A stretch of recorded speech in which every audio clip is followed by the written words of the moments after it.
Welcome to the show. It's like Christmas Day has arrived. First day of Notre Dame fall training camp. It is here. I'm Sean Stiers, along with Football Brian Driscoll. Christmas. Football Yes, Christmas. that's right. That's right. A little humid out there, I guess, for Yes. Christmas, but it's good to have football back. Good to get out there and see some football this afternoon, Brian. Yep, absolutely. It was good. I mean, it's like this summer went by so fast. And there's negative things about that as a business owner and someone who's trying to get his house still in order after, 7 months of renovations. But it's great from someone who just misses football and is excited to get some football back, man. It was fun to be out there. I mean, obviously we would love to have more. We would love to have more access, but you know what? Some little something's better than nothing. And it was good to be out there and watch this team and really get that first day. Okay, what's the first impression of this team and what do they look like? And I'm excited to talk about that all, Sean. And it was me and you were there. And of course, last year you took a vacation at the start of fall camp. This year, Vince took a vacation at the start of fall camp. So I guess I'm about to be take a vacation next year at the start of fall camp. It'll be my turn next year, right? So that's right. But yeah, I'm excited to be out there, Sean, and start to kind of see, okay, we think we know what this team is going to look like. Now we get to find out, where we were right. And where we were wrong. See, I learned my lesson after last year. Of course, last year was week 0, so we weren't really exactly sure when it was going to start, because found out late. But I learned my lesson, don't, based on last year, and we felt like there was a chance that they would start early again this year. So fortunately, I didn't get caught. Vince gets caught. Dangling. Vince's is less excusable because it's a week 1 game and he literally is gone a month before fall camp starts. Right. And we always know you got to be around, a month before. That 30-day window, it's starting at that point. Yeah. But hey, I mean, we got people excited. We got super chats, AST12321. To heck with the offseason. Football is back. Hope I can figure out how to successfully run RPO plays in CFB. 25 before A&M game kicks off. And then Thangak also with a super chat. Appreciate you very, very, very much. People are excited when you start getting super chats before the show even starts. Seriously. Everyone's fired up. I mean, that's a good sign. Yes, well, absolutely. Let's kind of jump into it. We've got a lot to cover today because, as you said, it was the only full practice that we're going to get. I've got my fingers crossed that, because I was saying the other day, last year, I think, didn't we get kind of a 2 years ago? Was it 2 years ago that we got the bonus that we weren't expecting? We were supposed to be there for like half a practice, like the first 5 periods, and they were like, "Hey, coach decided that they're going to keep you," which we were very appreciative of, and hopefully we can be very appreciative of that again this year. So we'll see. We'll see. Well, so what did you think? We got to get out there. We saw everybody in action. Some of the new coaches in action. What was kind of your overall feel for what you saw out there today? Obviously we'll dive into the specifics of each, but there's always some fun. Okay, what are some big picture takeaways? And one is, this is a relatively healthy team, Sean. I mean, you had 3 guys doing basically on the bike. They're not practicing. And I think Coach Freeman talked about all those, right? It's Jabron Payne, Kahanu Kia, who's out for the year with an injury. Right. And then Quentin Autry, who's the transfer from Columbia, who's a walk-on defensive lineman, was out as well. And then obviously Mitchell Evans went through individual drills but didn't do anything competitive-wise.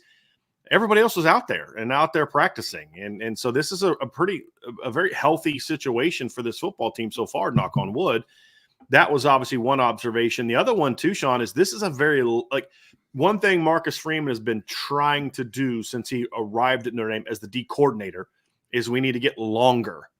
And you see that with his team. It's like you just watch I was talking, it was Tom Noy and I were joking about this, and then you and I were joking about this later. 2 years ago, Steve Angeli was significantly the tallest quarterback in the quarterback room. It was like him, Tyler Buckner, it was Drew Pine, and Dylan Devizin, right? Tyler Buckner at 6'1.5" was the second tallest quarterback. Now you look at it and Steve Angeli is the 4th tallest quarterback. The only quarterback he's taller than is Kenny Minchey, because CJ Carr is taller than him, and not listed height. Just looking at him, you can tell CJ Carr is taller than Steve Angeli. And obviously Riley Leonard kind of towers over all of them. And just it looks so much different now. You look at the receivers, and last year was like Tobias and Dion, and then everybody else is kind of, they're just overall just a lot longer there. Defensive line, incredible length on the D line. You look at the linebackers and, just Drake Bowen's in there now. Kingston's in there now. There's just so much. They're just bigger and longer. And it's noticeable.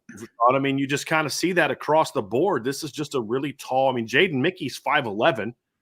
Not too long ago, he's one of your taller corners, and now he looks like a little shrimp out there. And Morrison, you look at Benjamin Morrison standing next to Christian. True. Like he's an inch shorter than Christian Gray, and then Leonard Moore walks in, and you're like, like it's a very long, athletic football team. How are they physical and all that? We don't know from a first day of practice with no pads on, but you always kind of gauge, okay, how do they move? What do they look like?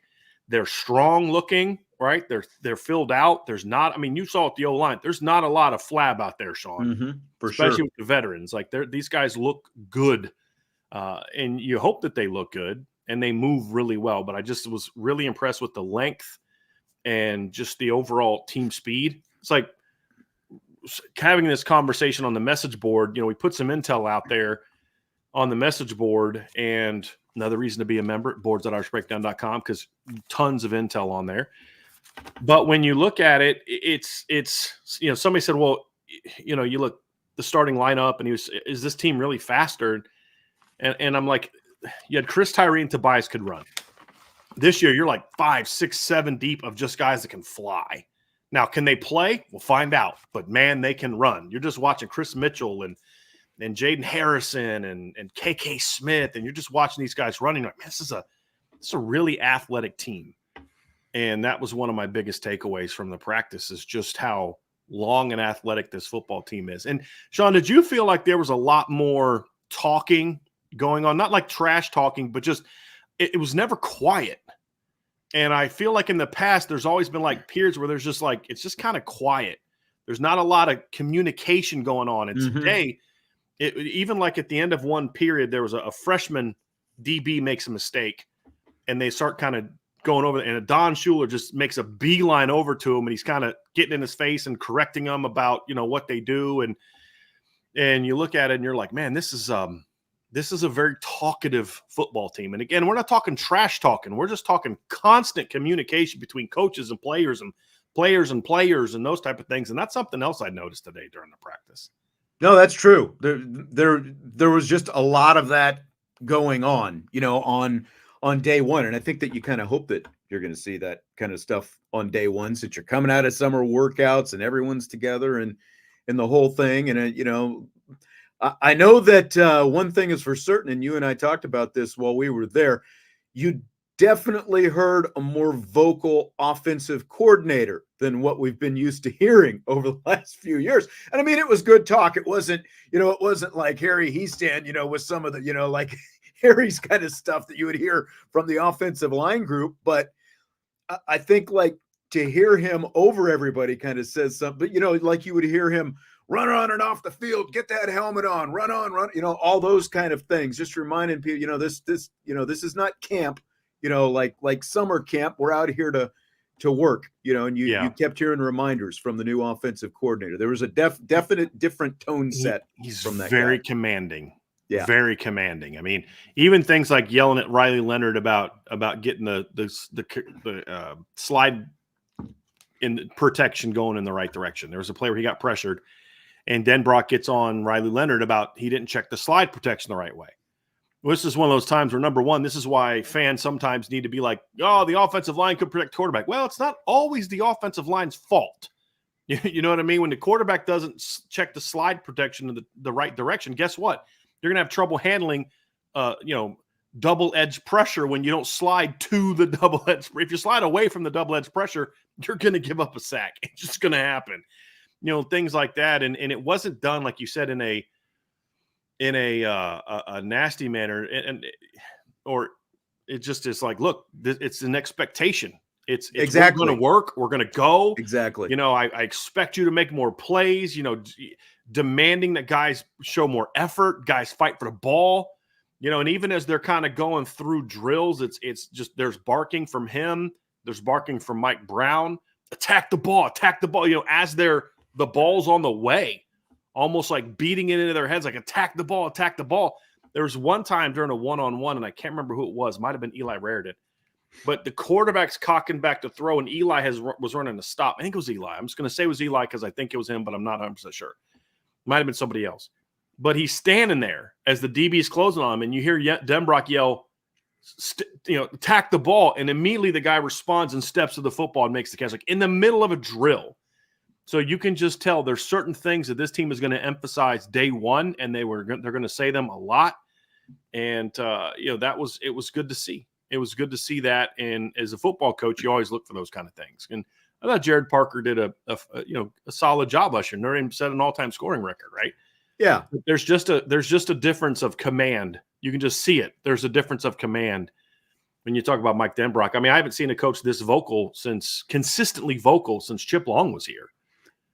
Yeah, I mean, it's the difference between a guy who's been around the block a few times. He's been an offensive coordinator and run the show for several years now, and he's been here before at Notre Dame, obviously, as well. He's got the familiarity with Marcus Freeman from their time at Cincinnati. I think all of those things together just kind of give him sort of probably a different kind of, like, I know what I'm supposed to be doing. I've got my set of expectations. Let's carry them out. And let's just be honest about something else. If you know Mike Denbrock at all, he just doesn't care.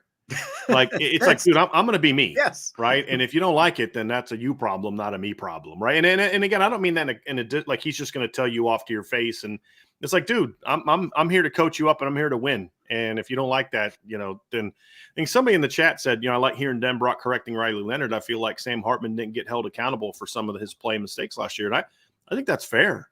I mean, I know that's a criticism that I heard from some, people around the program, players and players' parents is they loved Sam personally, but there was a frustration that, he wouldn't get corrected for mistakes in the same way that everybody else got corrected for mistakes. Sure. And that's not going to be a problem with Mike Denbrock. I mean, I promise you, if Jaden Daniels would have transferred to Notre Dame this offseason, and he set a protection the wrong way, he was going to hear about it from Mike Denbrock. Right. He was that way with Will Fuller when he coached the wide receivers. I mean, he'd get on Will Fuller in practice. I'm sure you remember that, Sean. If Will wasn't running the route right or didn't catch the ball, he'd get on Will Fuller. He didn't care. It's like, I'm holding on. Everybody's being held accountable to the standard that we're setting. And if you don't live up to it, then you're going to hear about it and you're going to get corrected and you're going to get taught. And that's something that I saw and was very happy to see. And I think that just watching, obviously the defense was part of this as well, but like just watching the format of practice, the biggest noticeable difference from basically anytime I can remember to this year is they were doing 7-on-7s for a good duration of practice, and they had Riley Leonard and Steve Angeli with the first and second string offenses on the near field, the field closest to us where they typically run stuff.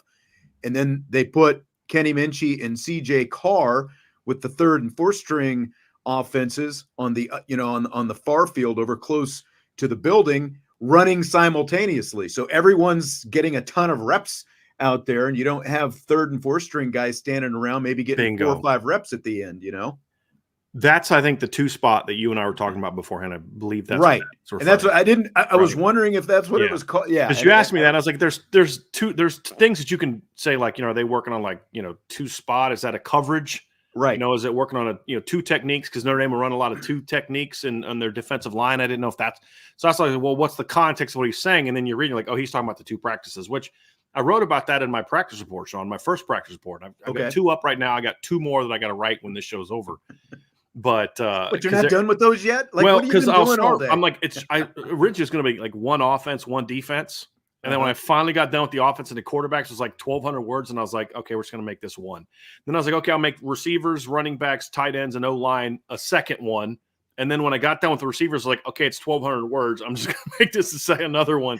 And then we're getting kind of close to the show. So, no, I had a lot to say today. And look, we're only getting 1 of these practices. I want to make sure people get their money's worth. Got to get as much in as you can. That's right. But I love that, Sean. Now, here's the downside. You're not getting as much like live coaching, right? But here's the difference. Because Denbrock is, and Al Golden are with the 1s and the 2s. Yeah. Because of the expanded coaches that you have. So remember, there's a new rule in the NCAA now where analysts can be on the field. Mm-hmm. I don't remember seeing Trent West with the first team offense.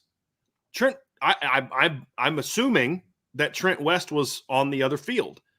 I didn't see the GAs over there. I'm assuming they were on the other field. What that means is those kids are getting coaching, but then because you're recording it, the position coaches, the full-time coaches, so to speak, can then go back and watch the film later. That's way better for kids than just standing around and hoping to get a couple third-team reps. Right. So I actually liked it.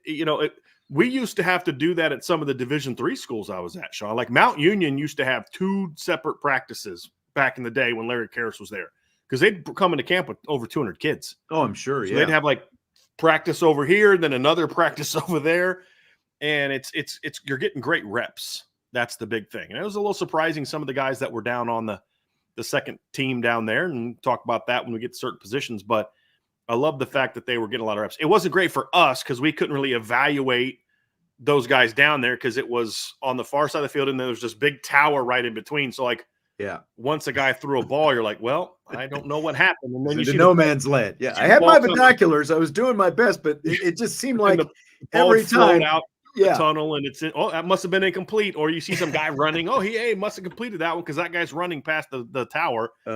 But for the team, right, it's good because they're getting a lot of extra work. So that was new. That was definitely new. And I say this was probably the most intense I've seen Marcus Freeman in a day one practice. He was, and it wasn't like he was coaching a lot, and he was coaching certain aspects of the team, but he was also very active. Like when guys weren't hustling, he was getting on them, and I thought that was very interesting to see today. And we should mention that it was a pretty muggy day today in South Bend, muggier than it has been in a while, really. Like today, and it started to get a little bit more yesterday. It's been fairly mild here this summer. So in terms of what we're used to, it's started to pick up, and like you could see some of that. But however, Sean, there's no excuse for Chris Mitchell to be struggling with the heat. I'm joking. Dude, you came from Florida International. Right. You were in Florida last fall camp. You should be fine with the muggy stuff. No, but in all seriousness, so it was pretty heavy heat today. And there's no doubt. And that's a good thing for Notre Dame. I hope that they have a lot more of that, because that's going to help better prepare them for College Station when they get down there. I mean, like you could see some of the linemen who are out there. Those are the guys you expect to like really see some of that. Normal on day. You could tell. The other part of day one too, Sean, is you're a little bit over fired up on day one. And you ever do something in an athletic standpoint, Sean? And I'm sure all of us have done this, right? Where you're so ramped up and you just get out there and you just go 100 miles an hour. And you're like, okay, I kind of used up all my fuel a little bit too early. Right. I mean, that's going to happen in day one in practice because you're just so amped up. But by the time you get to practice 4 or 5, you just kind of hit that rhythm of, okay, hey, here we go. Another practice. Let's do this. And day one, you'll tend to see quarterbacks a little bit more, missing high a lot. You'll see, receivers kind of getting gassed a little bit early because they're out there, you're trying to win a starting job on the first rep, and that tends to be a pretty normal thing. But we didn't see guys checking out. I remember it was, I'm trying to think. It was 2019. No, it was 2016. I think it was 2016 was one of the years we were at Culver. And I just remember there were so many signs of that team. It's 2016 or maybe it was 2017. I can't remember. I think it was 20. No, it's because Ronnie Stanley was on the team. So it's either 14, 15, or 16. Okay. I just remember the first practice we had at Culver. They had a tent for guys that were dealing with heat exhaustion. And I remember there was like 15 guys at one point in time under that tent. And you're just like, I don't know if this team is in really good shape, and you could just tell like guys were gassed. And then you fast forward to now and you're like, yeah, guys were getting tired, but there was nobody checking out. Right. From what we could see. And that's a good sign. There was no tapping out. There was none of that kind of stuff. But they, like you said, Marcus Freeman, rest of the crew, just we're reminding them, let's keep this moving, get a little pep in your step from time to time as that practice wore on. But I thought it was a pretty good practice, all things considered. You want to get into the quarterbacks? You got any more kind of general thoughts before we do that? I'm ready to go, man. So what did you think? We got Riley Leonard out there, and as I brought up with Marcus Freeman in the press conference, he had a very active summer. He was doing a lot of things between the Manning Passing Academy and taking the crew down to his hometown in Alabama, and some of the other video we saw, within the last couple of weeks of him out there firing passes off and those kind of things. You wouldn't know that he was injured by looking at him today. Just for starters, I think that was obviously the first very positive sign from Riley Leonard. Yeah, I mean, moving around in drills, quick feet, planting off that back foot, he looked fine. We didn't see him doing any running. I don't expect him to do a lot of running early in fall camp. You don't have to do it. There wasn't a lot of room for scrambles today. Like even with the first team period, it was full skill, right? All receivers, all tight ends, running backs, and full DBs, but there was only 2 D linemen against 3 offensive linemen. You don't want your quarterback taking off and scrambling during that period. It's like, dude, there's 2 defensive linemen. We could scramble every play if we wanted to. They didn't do any of the read stuff in the run game. It was just like, let's work on getting him back into health. He looked very sharp. Basic. Yeah. The thing for me, Sean, is watching him go through drills and plant and move around when the defense was coming. There's a couple times I thought Riley late in practice was throwing off his back foot a little bit. Right. Because the pressure just kept coming. And that's just welcome to playing against Al Golden. I mean, it's kind of the deal. I mean, he's going to bring the pressures. Yeah. But that's something Riley Leonard didn't get to find a lot about in the spring. Yeah. Now he faced an Al Golden defense last year, so he understands it. But that's true. That's true. The thing about it, though, Sean, there was never any times where he looked concerned about, like, what can happen. A lot of times when you've had the kind of injury he had, you're not going to be worried about it in drills because you've done those drills a million times in the summer. You're good. It's when there's a crowd, right? When you're going through a team period and you're afraid to kind of really plan off that foot because you just, in your head, you're like, I don't want any step on it. I don't want anybody fall on it. I didn't see that from him today. Right. And that was a positive sign. And I thought throwing the ball, he started off a little bit. Little rusty. He was off. But you could tell, Sean, he was rushing his mechanics. I mean, he was just really speeding through his throwing motion, and he was just kind of driving everything down, which is going to happen. Like Riley's problem when he rushes, and you saw this on film, Sean, when he rushes his mechanics, the ball drives out and down. That happened at Duke. Where with Steve Angeli, when he rushes his mechanics, the ball goes high. We saw both of that today. Yeah. With Steve, the ball was always high. With Riley, the ball went down because that's what their mechanics lead them to have issues with. I thought Riley settled in after that first. And Riley had more misses during the on-air period than he had during one-on-ones and team. Well, that's what I felt like he really started locking in. Like once, and that was a little bit like Hartman too, for that matter. Like when things mattered a little bit more, especially in practice, like you would see that lock in, and I think that we saw that from Riley Leonard. I'm curious, like your take on, like because we are out there, it's day one, like you said, guys are a little bit more juiced up than usual, and you talked about these guys rushing their mechanics, but there are also people like us who are spread out all over the place with cameras and video recorders by the sideline. Do you think that like those guys think about that at all? Like they're conscious of that and they're sort of trying to to show something on day one? I can't speak to that. I don't know what's in their head. I think that these kids are around that stuff enough that I don't think that they really think much of it. I mean, because they always put out these practice videos of them working out. True.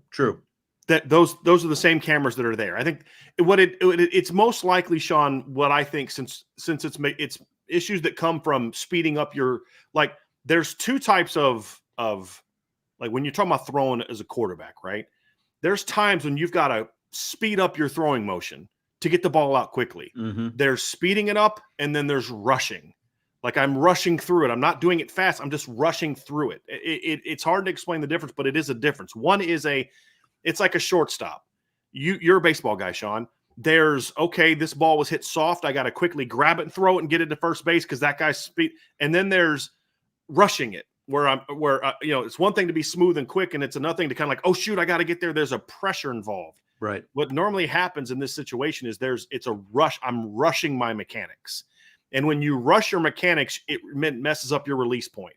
Right. Some quarterbacks, and they're all going to be different, their particular weakness is going to be one thing or the other. You don't see a lot of quarterbacks that on one rep, they drive the ball to the ground. The next rep, they sail it over a guy's head. Normally, a quarterback is going to have the same problem. Now, it may be one quarterback throws it down, the next quarterback throws it high, but a quarterback tends to have the same issue. And with Riley Leonard, when he rushes, it drives his release point down. So like when he rushes, he kind of gets here and his release is here and it drives the ball down. With Steve, because Steve has more of an over-the-top throwing motion, when he rushes, the ball comes out higher and sooner, which causes the nose to stay up and it sails high. And it sails. Yeah, right. Exactly. That's always been Steve's problem going back to high school. So when Steve's on, he's got that nice over-the-top release. The ball comes down, slight tilt down, and he's good to go. And we saw Steve was kind of off all practice. I thought Riley settled in as we kind of got into it. For sure. And I thought, his decision making was solid today.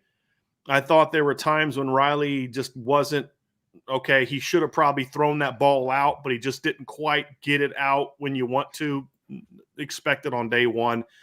But when he made decisions, I thought he was pretty accurate and got the ball out well. And the probably the best play he made all day was during that second team period when it was 11 on 11.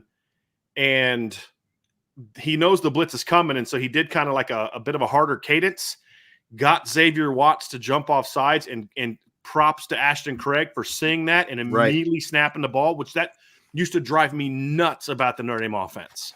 Guys clearly off sides, and because they want to run the play and they don't snap. I'm like, just snap the ball. Yeah.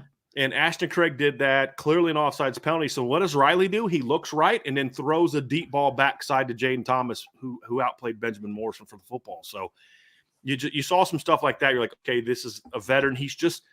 It's obvious that the timing is not there yet. But what I liked about Riley is he chose to hold the ball instead of forcing a lot of throws today. Like the only throw he forced was during one-on-ones on that over route that Xavier Watts picked off. But you never don't throw a ball in one-on-ones.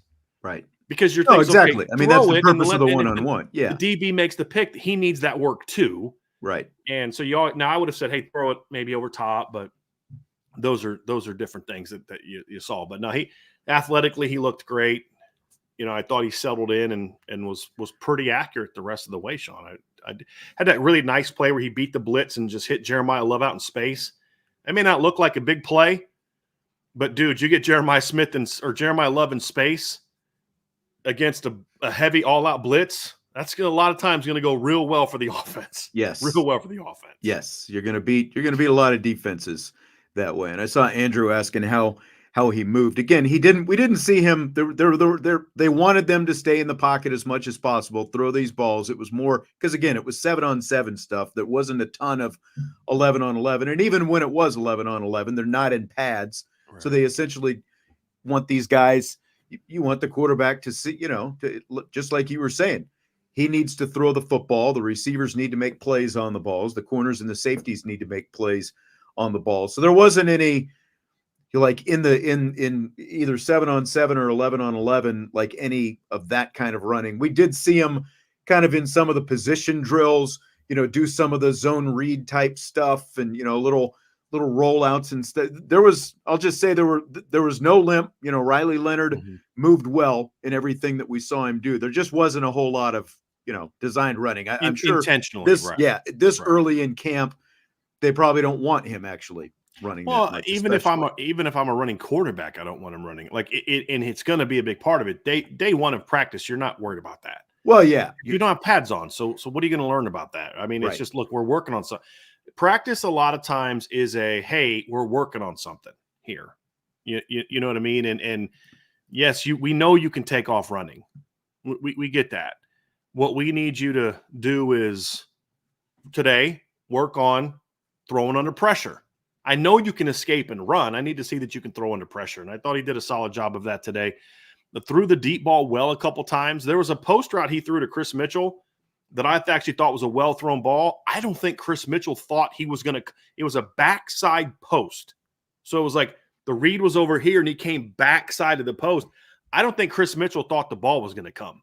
So I think that was a pretty good first day lesson of like, hey, man, even if you think you're option 4, right, keep running because the ball's going to come to you. And I thought that was good too. But solid first day overall, I thought, for Riley. Yeah, and I kind of felt like that with most of the quarterbacks on the deep stuff. Between the quarterbacks and the wide receivers, it's still, it's, again, I don't want to keep saying, well, it's day one, but it was, especially for Riley Leonard, but for the other guys as well. Like, there's still some familiarity being built when you've got a guy like Chris Mitchell and Bo Collins and some of these guys. They're still kind of getting used to, okay, what's this quarterback going to do? What do I need to do as a receiver? Those kind of things, just being in sync. Agree. I thought Steve was not sharp today. Yeah. I thought his accuracy wasn't very good. He had a lot of misses. There were periods where he was under 50%. I thought he was the least sharp of the 4 quarterbacks. Very much so. Yeah. And he still has the same issue of he just locks in on that first read on too many times. And how many times did he throw a ball today where as soon as it got caught, the guy was getting lit up, or almost had a pick 6 today because it's what we saw in the Jersey scrimmage, because he threw a pick 6 in the Jersey scrimmage. Mm-hmm.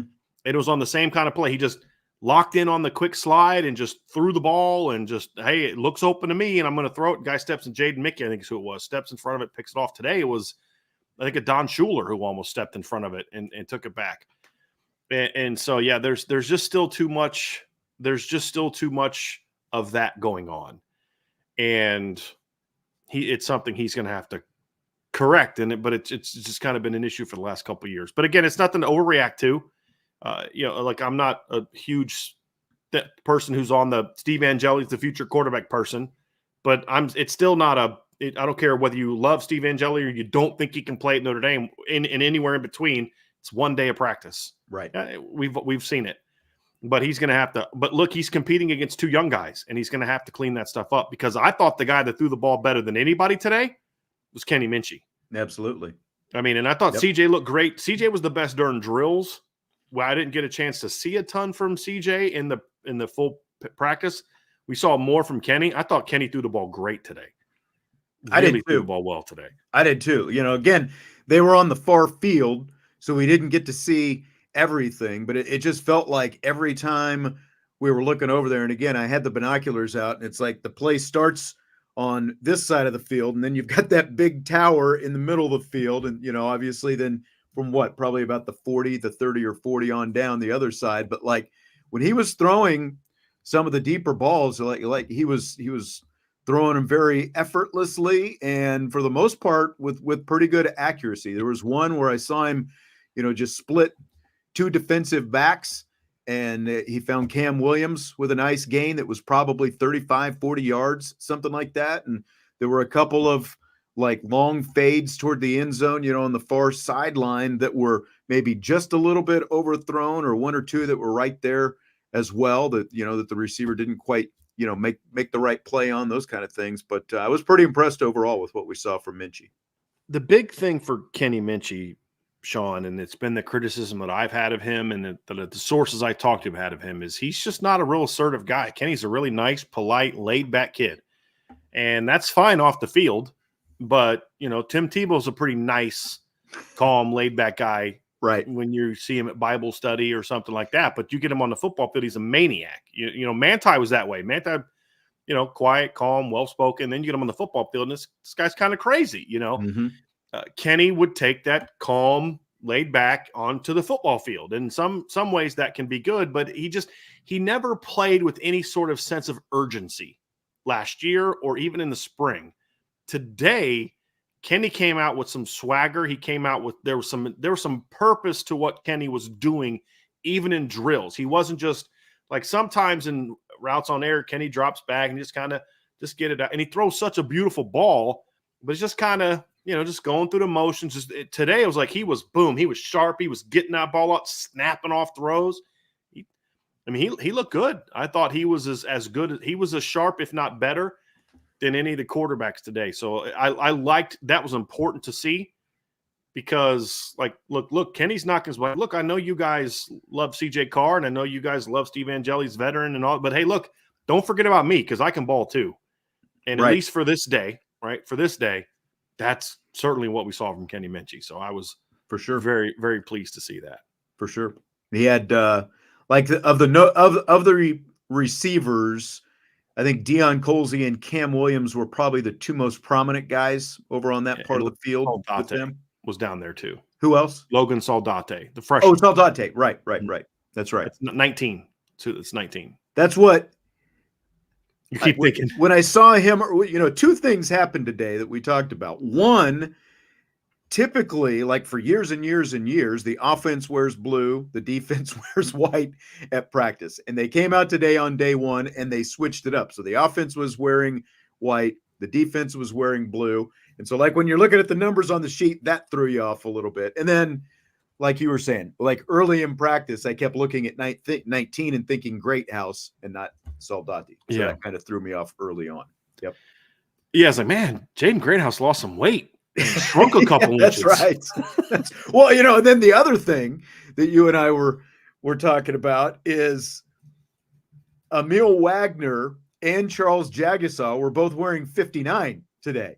And now, if you looked at the two 59s closely, it became obvious who was who, because there's what Jagasaw probably has a good 30 or so pounds on Emil Wagner. So there was a different kind of thickness, in the lower half. But again, like early on when you keep seeing that 59, it's like, how can he be two places? I said this to Sean. I said that's how good of a offseason Emil Wagner had. He's starting at right tackle and left tackle. Tackles. That's right. And at first you were kind of like, I think I saw Emil at left tackle as well. And I was like, no, that was Charles, because you were kind of looking around like you're charting numbers and all that. And just, and it was pretty funny. But, the numbers things. And Jaden Greathouse now wearing number 1, which makes him look bigger than he is. I had to get used to Jordan Faison wearing number 60 because number 80 is a freshman. 6. Yeah. 6. Yeah, 6. Number 80's Xavier Southall, who's Corny Southall's son, former Notre Dame player. And you're like, yeah, that's not Jordan Faison. The guy's a little taller, a little sleeker than Jordan was. But, Sean, just kind of wrapping up the quarterbacks, though, we liked what we saw from CJ and the little we saw. But today was an interesting day because you're going to have this is the only time we're going to see these guys in team periods all spring. I'm very curious to hear what some of the intel is when we kind of move through this process, to see, okay, this is what a guy did here, but where are they in 2 weeks? That's going to be really, really interesting to see how that is. Right. Yeah. Right. I want to address something real quick. So somebody in the chat who's just, I have shown over and over again in the decade plus that I'm doing this, that I don't care where a guy is recruited. There's been plenty of guys that have shown up in Notre Dame that I didn't think very highly of, that when they show me something different. Kyron Williams was my lowest ranked recruit on offense in the 2019 class. And all I did his last 2 years was praise him. You think Steve Angeli is a great player? Good for you. I hope you're right. But you can disagree with what we're saying. But here's the thing. I was actually at practice today. You weren't. I don't have an agenda. So I don't really care what anybody else says about Steve Angeli. You can think he's locked in at number 2. But he won't be the starting quarterback next year, because everybody in the program knows he's a great number 2 quarterback. These guys have got a lot to learn, but he's not that guy. So I'm okay with you disagreeing with me about what kind of player Steve Angeli can be. That's totally fair. And I hope that people that think Steve Angeli can be a great player are right. I think he's a great kid. But don't turn your disagreement with my analysis into some childish, you're biased comment. Because we're grown-ups on this show. We're not little babies that just pick our favorite players and we're just going to love them no matter what, or criticize them no matter what. This is a show for big boys. And if you can't handle that, find another show. You have plenty of options. And they can tell you, that they're going to get Derek Meadows. They're going to get Derek Meadows for 2 months. But I'm going to tell you the truth. They're not going to get Derek Meadows. And guess what? Who's Derek Meadows committed to? Not Notre Dame. So if you like being lied to, feel free to follow somebody else's analysis. I'm going to tell you the truth. Steve's a gamer. He's a good kid. He had a bad practice today. That's it. And I said that at the end of the evaluation. It's just one day. Not a big deal. It wasn't an awful practice. But if we're, if we're going through who had the best days, who had I would say Minchie had the best day in terms of overall consistency in the balls he was throwing. CJ Carr probably had the second best day. Riley Leonard was third. Steve Angeli was fourth. Someone's got to be one, someone's got to be four anytime we go to these, and you want us to give our honest opinion about what we see. Now, the other side of that is also Riley Leonard and Steve Angeli were playing against the ones and the twos, and I don't think that matters as much. But but I'm just in fairness for the live practice, because Steve was missing more than everybody else when there was no defense out there. Right. So was Riley. It's one practice. Right. One practice. I think CJ Carr's the future of Notre Dame. Who did I say had the best practice today? Kenny Minchie. So where's the bias? Right. We talked about what Riley did wrong and his misses. We talked about Steve's. We talked about Kenny. We talked about CJ. You talked about they went against the threes. The problem is there's just some people who can't separate their own emotions from an honest evaluation. And then we said at the end of the season, it's one practice. Right. And I wrote in my it's easily correctable. All quarterbacks have those things where they get into that funk in camp. Sometimes it's first day of camp. Sometimes it's practice 15. Where their mechanics get out of whack and they got to fix it. It's one day. Right. Steve so am I supposed to never be critical of Steve Angeli in practice because you are too much in your feelings to take honest analysis of Steve? So if I didn't think a guy was a good player coming out of high school, I then can't say he had a bad practice unless some emotional infant thinks that I'm being critical of him, right? I mean, so I probably shouldn't be going off on this, but I can't stand that weak mindset, Sean, of people that just say, you said he had a bad practice, you're biased, the whole IB crew. Grow up, right? Grow up. It's one practice. That's it. One practice. Did we say it's so obvious, Sean, that after today, Steve Angeli should be fourth string? So obvious now. No, we said he had a bad practice, in my opinion. Right. He was missing on throws a guy shouldn't miss on. He reads too quickly. He goes to his first read. And if you don't believe me, go watch the Blue Gold game again. Go watch the Sun Bowl. He hit his first read every time. That's the thing he's got to learn. He's had one career start. Like most guys that have had one career start are going to be that way early on. He held on to the ball the longest today. Yes. Thank you. The four guys. Well, but that's your bias kicking in, Sean. That's clearly your bias. Again, your stopwatch goes faster when he's throwing, Yeah, would you rather sit here and just tell you everybody looked great and not give you anything?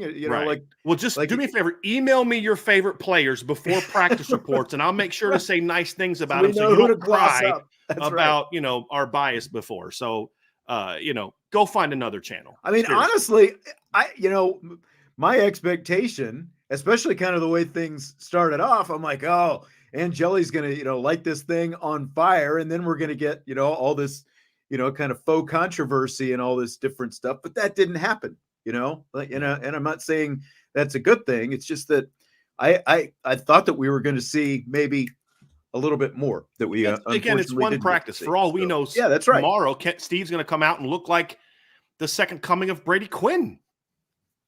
And if he does, great. I got nothing against Steve. I love it when kids prove me wrong. Love it. But let's just be grown-ups about it. That's all I ask. You can disagree with my take, but have some okay, what did you see from his practice today? I'm curious. Since you think my take is wrong, what did you see from him at practice? Oh, you weren't at practice today? Okay, I got it. Good to know. Okay. Anyway, we can move on now. I just had to say that because there's nothing I find more annoying than someone saying, your analysis is bias. Okay, right. I may be wrong. I may turn out to be wrong in my analysis of Steve Angeli. He may be the starting quarterback next year and go win the Heisman Trophy and lead on the championship. You know who's going to be happy about that? Me. Because I got nothing against Steve. I'm giving you an honest opinion of what I see. And it's been consistent. And it's always been that way with him. And if he was so good, why did they go get a portal quarterback? So I can't stand that. Just be a grown-up, debate with me, discuss why you think I'm wrong. I can handle, hey, I think you're wrong in your evaluation of Steve Angeli. All right, cool. Tell me why. Let's have that conversation like adults. But the whole, you're biased, is just, it's childish, Sean. It's just, it's low hanging fruit. It's just childish. And somebody said I'm setting the tone. Yes, I am setting the tone this year because we're going to be adults on this channel. And if you disagree with me, cool, come at me like a grown up and we'll talk about it. If you think I'm wrong on something, it's cool. Well, we can have that conversation. And look, we're going to get some of the 5-period practice windows over the next 3 weeks of training camp. We're not going to get to see a lot. And again, I'm not like complaining about what we do or don't get, in terms of practice viewing, but this is the case.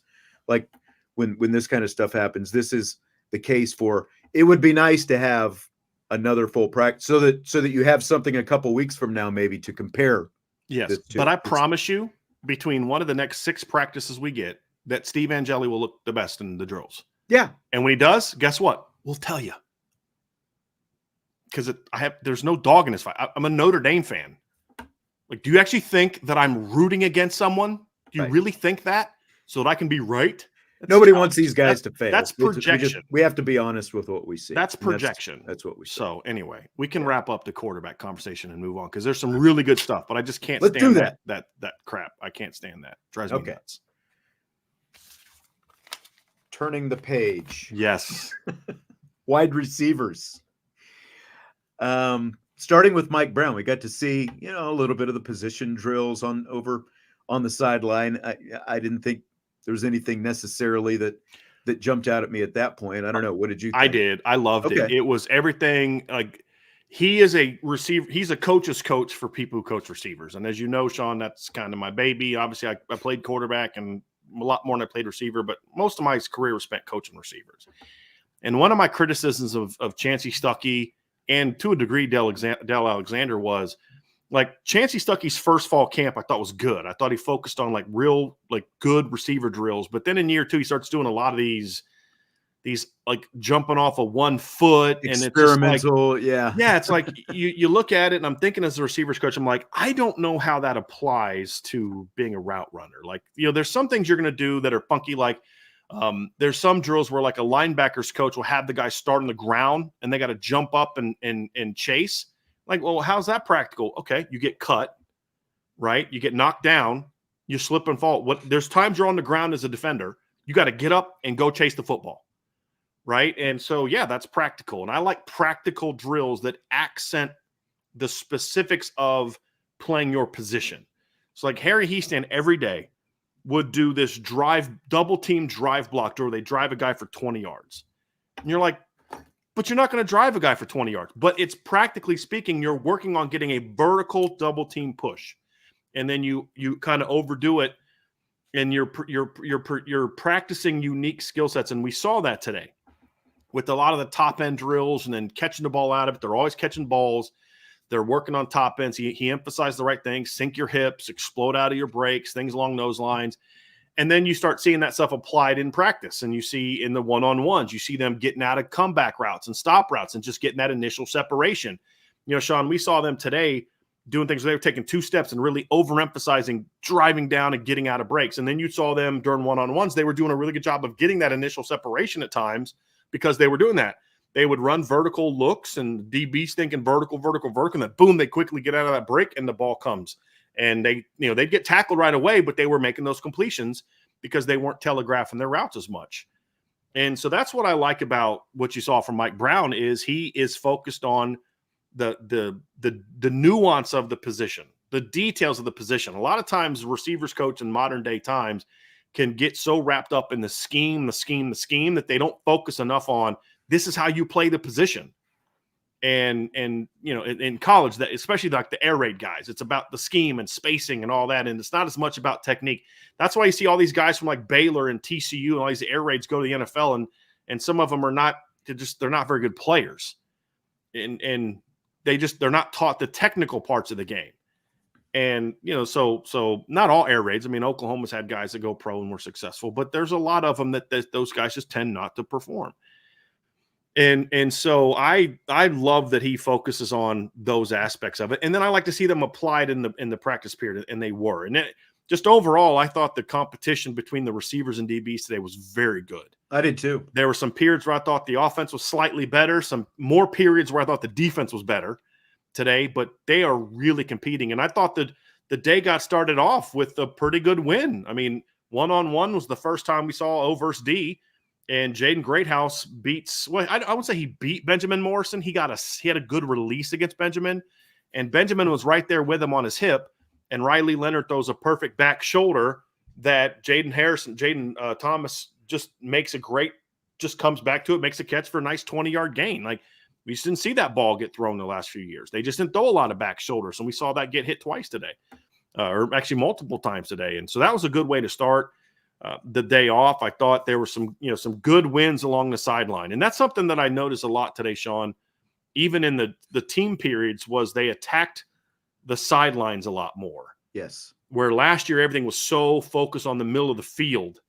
That was good to see that, and I expected that in Mike Denbrock's offense, but it was still good to see that the quarterbacks were more willing to get that ball out to the sideline during some of those team periods. Well, it was 3rd and 10, and Riley Leonard was the quarterback, and Bo Collins was out there. And I just like seeing him. We didn't get to see him in the spring. Obviously, you can go back and watch his film and stuff like that from when he was with Clemson, but he just he had the presence. He knew where the sticks were, got to the right spot. Riley Leonard hits him in a pretty good coverage by Christian Gray, all things considered. But again, it's a veteran quarterback and a veteran wide receiver working together, and they needed 10. They got 12 or 13 yards and a first down out of it on 3rd down, and it was right by the sideline, just like you're talking about.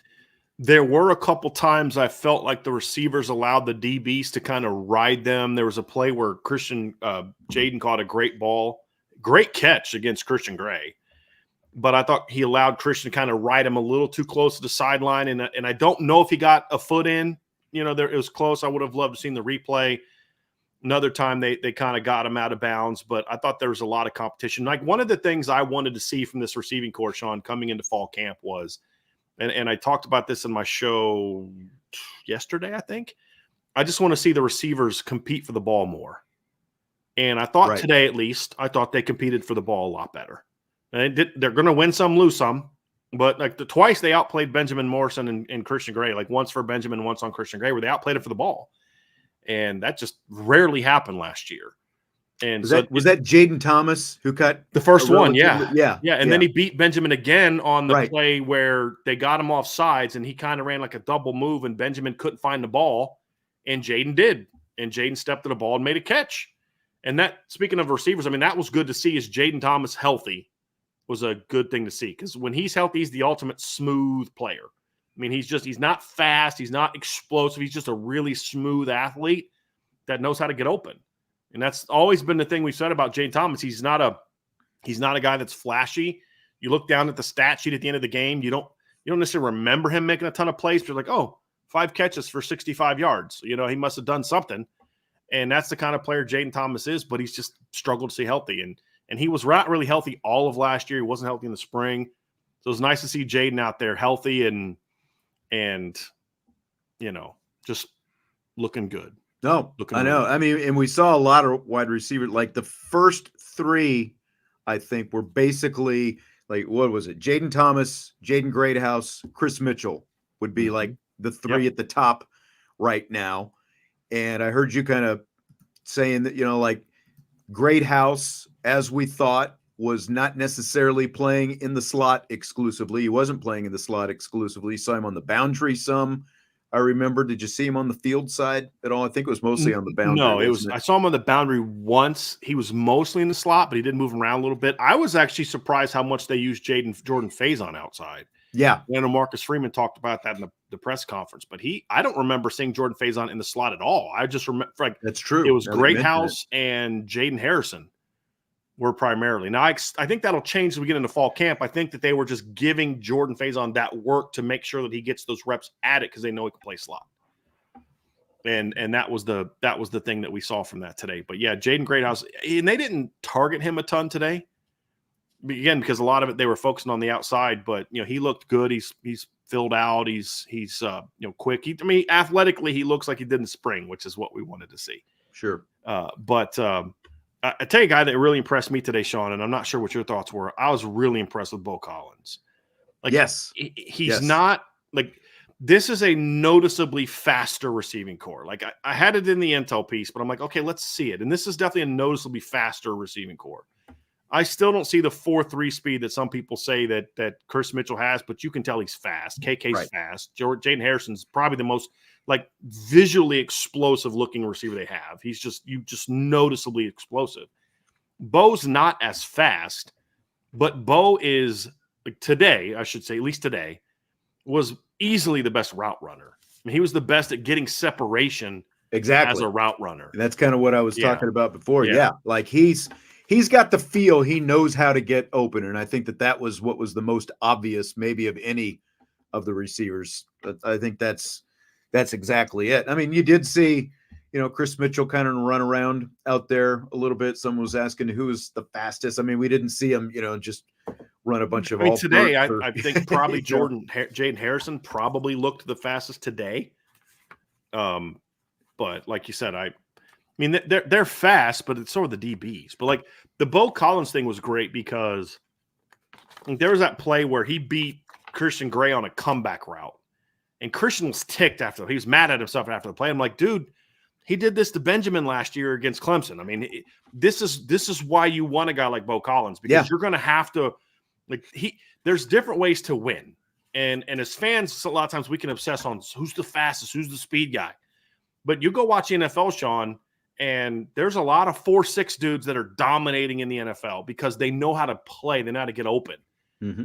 And the receivers didn't see that a lot last year. To be honest with you, they just didn't. There was, especially once Jaden Thomas got hurt, because he was really the only one that had that repertoire last year. Bo brings that, and he's even better at it. And it's going to make a young guy like Christian Gray better because, like, dude, you can't just be athletic. You've got to be athletic and smart because Bo Collins is going to make you work. If you don't believe me, go ask Benjamin Morrison because he saw that firsthand last year, And so that was good to see. That Bo was, what we thought he would be. He's not an explosive elite athlete. He's a good athlete. Don't get me wrong. The dude knows how to play. That's the reality of it. So now last year you had one savvy receiver, one guy that just was a veteran that knew how to get open. And when he got hurt, you were completely off of that once Jaden Thomas got hurt. Now you've got Jaden and Bo bringing that to the table. Plus you've got now year 2 of Jaden Greathouse. You have a lot more of that. Just guy knows how to get open than you had last year. You really didn't have that last year. Now you've got multiple guys, which again, it just widens that margin for error. So we thought it was going to be that way coming into camp, Sean. So to see it play out that way was good to see from those 3 guys. Because I just think that's something that was missing is do you know how to get open? If it's 3rd and 7, do you know how to get open? Do you know how to get to 8? Do you know how to get to 9? I mean, do you know how to get to 5 with the separation that you can catch and run? Those are the things that you just didn't have a lot of last year. And that's why I said the other day, Sean, if Sam Hartman, I said this to Sean, I'm curious what you think about this. I'm happy Riley Leonard's the core. I think Riley Leonard's a better fit for this offense than Sam Hartman. So I'm not acting like, but I'll say this. If Sam was on this team, Sam, I think would be a lot better. Not just because of the system, but also because there's a deeper crop of just guys that know how to play football at wide receiver and guys that have experience and the talent to play. Like last year, we were crossing our fingers and hoping that Deion Colsey was going to figure it out. Today, he was down there with the young guys on the second field, and they're running 7 guys out there, and he ain't one of them, right? Because it's just like you've got other guys that are just ahead of him right now. And so those are things that you kind of – you like to see. We had a super chat about this, Sean. ICURN with Irish Luck. Thank you for the super chat. Appreciate that very much. Said, how does Collins' speed compare to other players who will play the boundary, mainly Thomas and Gilbert? I think Deion is probably faster. You're correct. Deion Colsey is the fastest boundary they have. Deion's pretty fast. I would say Bo's probably a touch faster than Jaden Thomas. He's faster than Jaden Thomas, but it's not by a ton. And Micah Gilbert's still just thinking a lot. But I thought Micah was a little up and down. I thought Micah was good in the team period. He wasn't great in the one-on-one, but I thought Micah was pretty good in the team period. But they're all kind of in a similar range speed-wise. There's not anyone that's considerably faster, but I would say probably right now that Bo's probably a touch faster than those two guys right now. But again, if you're comparing Collins to Colsey, the biggest difference, whether Colsey is a little bit faster or not, is all the intangible stuff that you just talked about. He doesn't have that savvy. He doesn't have that. Can I sit in the right spot and know how to shield off the defensive back and, be able to convert this third down when we've got to convert a third down, just knowing exactly where he needs to be on the field. I think that, like if you look at day one, again, not being able to see him in the spring, that stood out quite a bit about Bo Collins. Absolutely. He just knows how to play. He knows how to get open, and you just need guys like that. And you need different types of players. Jaden Harrison is just a lightning. There was a play where Jordan Clark, who's a 6th-year savvy senior with like thousands, well over 1,000 snaps under his belt, and he's running an over route, and Jordan Clark thinks he's going to undercut Jaden Harrison. You remember the play I'm talking about during one-on-ones? Mm-hmm. He's in trail on an over route, and he thinks he's going to undercut it. The quarterback knows two's got to step on one, and two's a lot faster than one. He just throws it out there, and Jordan Clark tries to undercut it, can't get to it. Jaden Harrison accelerates to the ball, catches it, and just turns upfield for a big play. Right. He's got that juice. Jordan Faison is a guy that's not a burner, but just as sudden of an athlete as you're going to see. Just super quickness. And then you've got a guy like KK Smith, who's just a skinny, vertical burner. They have such a unique skill sets this year, Sean, that they didn't have last year, where there's just different types of players. Right. And they bring different skill sets to the table. That's very obvious today. And I thought it was great to see the O-line, the receivers and the DBs battling. And one of the intel things that I dropped the other day was there's a lot of excitement on the defensive side of the ball that they're going to be pushed more. And you saw that today. You saw Benjamin Morrison get ticked off one time and he gave up a catch. You saw Christian Gray getting mad at himself one time and gave up a catch. Last year that wasn't happening because they were not giving up catches. And when one of those guys got matched up against someone that wasn't part of the top 3 or 4 guys, it was usually a pretty easy win. And it was good to see. It was very good to see. There's a lot of depth of skill there. I thought Micah Gilbert, Sean's another one. We talk about the boundary guys. He had it got to the point where Chance Tucker it was in Chance's head so much he started grabbing jerseys. And that's when you're in a guy's head. You start grabbing your jersey every time you get a step on him. There was 2 times I thought Micah would have had big plays if not for just them yanking on his jersey. And then there was a period where Angeli went 1 of 4, I think, on throws. He was like 1 of 4. He missed all 3 throws, but then the one he threw was just that over the shoulder slot. I think it was a slot fade to Micah Gilbert, just dropped on a dime. Right. And one of his better throws of the day. One of the better throws of the day, not just his, but one of the better throws of the day. Yeah. But it's like, that's what this group brings to the table is, you may miss 2-3 throws, but then the next play, somebody's going to get open for a potential big play. And Micah went and made the catch and made the play. So even though he was, at times a little up and down, so you saw different guys making plays at different times, Sean, and that's good to see. But to see the corners getting sort of noticeably frustrated was a good sign. It's a very good sign because it wasn't happening. Who was it that beat? Was it KK Smith? No, I'm trying to see who it was. Somebody beat Chris Mitchell beat Jaden Mickey on a dig route. Jaden thought he had an angle on it, but again, Mitchell accelerates, and now all of a sudden that angle doesn't mean anything because Jaden Mickey was going to try to undercut the dig route, but Chris Mitchell just accelerated out of the break and just ran away from him, and you complete the ball for a big gain from Riley Leonard. Those are the things you see that you didn't see last year. It's almost like the corners at times would toy with the receivers last year, Sean. Right. And you're not. They were challenged. They were challenged today, yeah. probably more than we saw them in any practice in the last year. Which is good. That's a good thing. It's a very good thing. Exactly. It's it's ultimately going to light a different kind of fire under their rear ends. Yeah. As this camp goes along. Had a couple more super chats kind of related to this. ICRN with Irish Luck, thank you again for this super chat. Thanks for the practice reports on the board. Between those and the intel pieces, IB Boardroom is the only site I need to get all my information. Appreciate that very much. And then he followed up with, I think it's interesting how Brown and Denbrock developed Michael Young over his last 2 seasons compared to how Dell did his first 3 years. I think that's a great point. And that's why I wrote the article I wrote yesterday, Sean, because yes, people are frustrated with Mike Brown's recruiting. I get it. And I'm not telling anyone that they shouldn't be, right? I mean, I'm just telling you that this is where it's at, right? But the thing that I like is that I'm trying to think how to say, this is what he was hired for, right? Like, yes, you want him to recruit better, but like, this is why he was hired, because he's an outstanding developer of players to develop these guys on the Yes. field. Exactly. And when you look at Michael Young and you say, well, he went from Notre Dame to Cincinnati, so you expect him to kind of thrive in the AAC. And I'm like, that's a fair criticism. But here's the thing I'll say to you. Yes, Michael Young in his first year at Cincinnati was the number 3 leading receiver on that team. In his fourth year, he was the number 4, or his fifth year, he was the number 4 leading receiver behind guys that were drafted in the second round, third round, and fourth round. But the thing about Michael Young is he was the leading receiver that they had against Alabama in the playoff game, and he was their leading receiver against Georgia the year before in the Peach Bowl. Right? So, like, and this is a kid that, like, had 7 catches. I'm going to pull up his numbers his last year. He had 6 catches for 21 yards his last year at Notre Dame. I mean, it's like that kid should have played more. He had 4 for 18 his first year. He had 7 for 138 his second year because he had 2 long catches, and everything else was like he had 1 catch for -3, 1 catch for 3. They didn't know how to use him. Goes to Cincinnati, and they use him very well.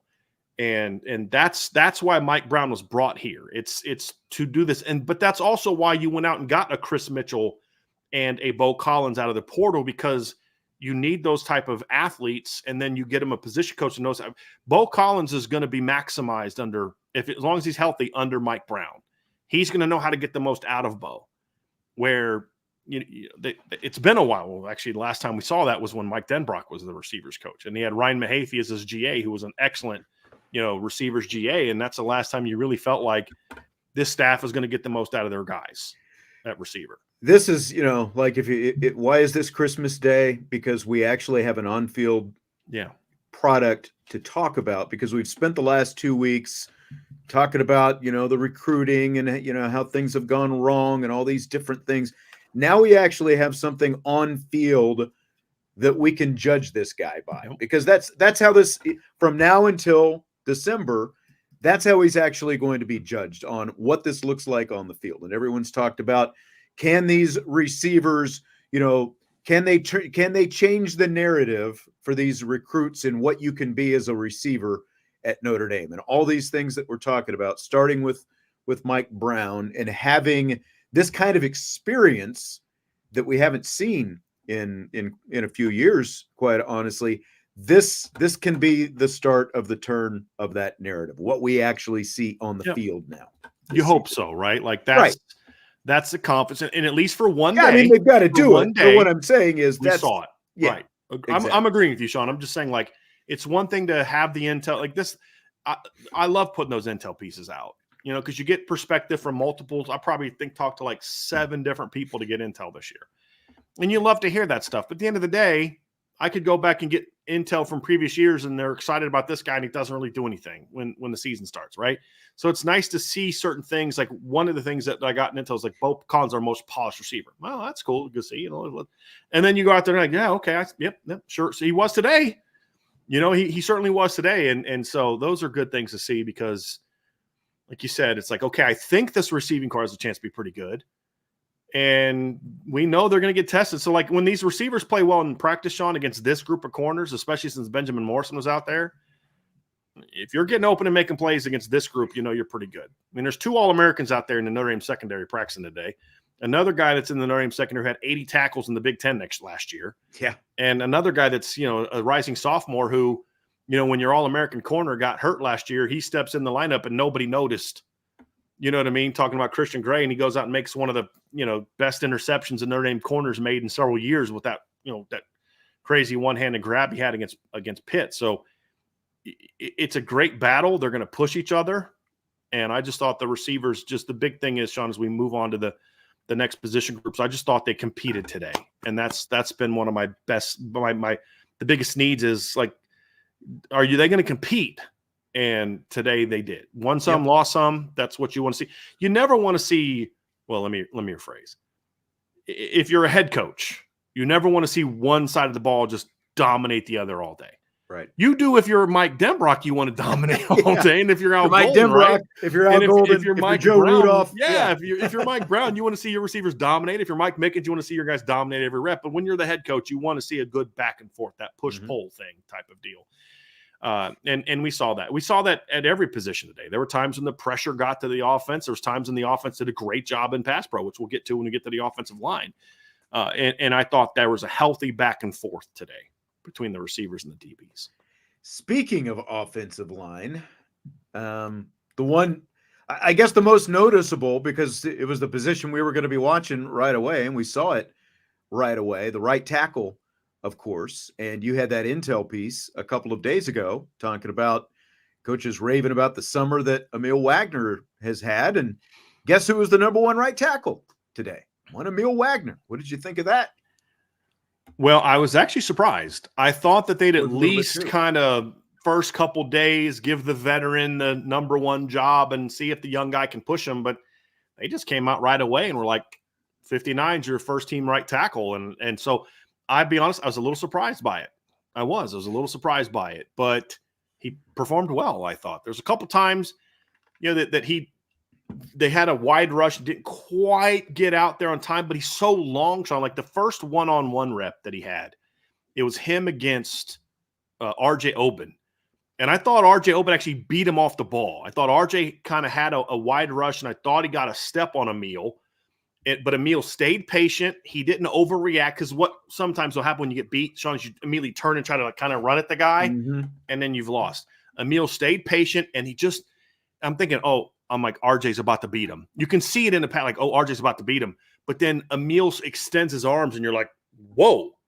Like, and he just rode. I mean, so RJ did kind of beat him, but Emil recovered really well, got his arms on, and rode him out wide to where if it was in a game, Riley would have just climbed the pocket and thrown the ball. And then we saw that. We saw that in the team period where RJ tried to beat him with a wide speed rush. Emil was patient with it, got out to him, rode him around. Riley steps up in the pocket, gets rid of the ball, and you're good to go.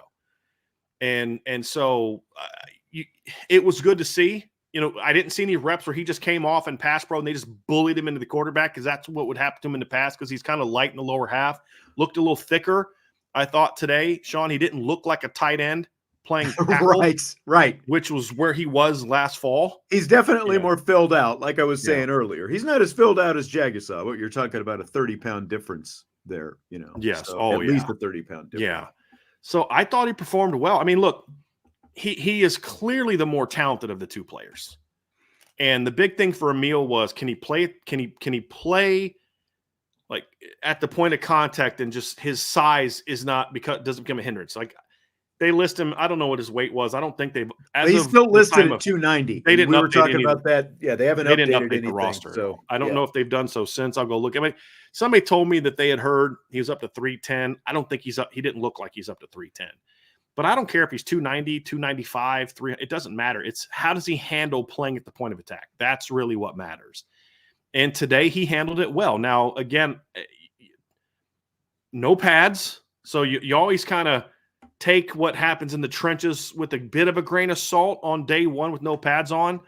But the patience from Emil, the athleticism and the quickness, he did not lose a step as he's put weight on. Right. And just the strength in his hands and the length he has.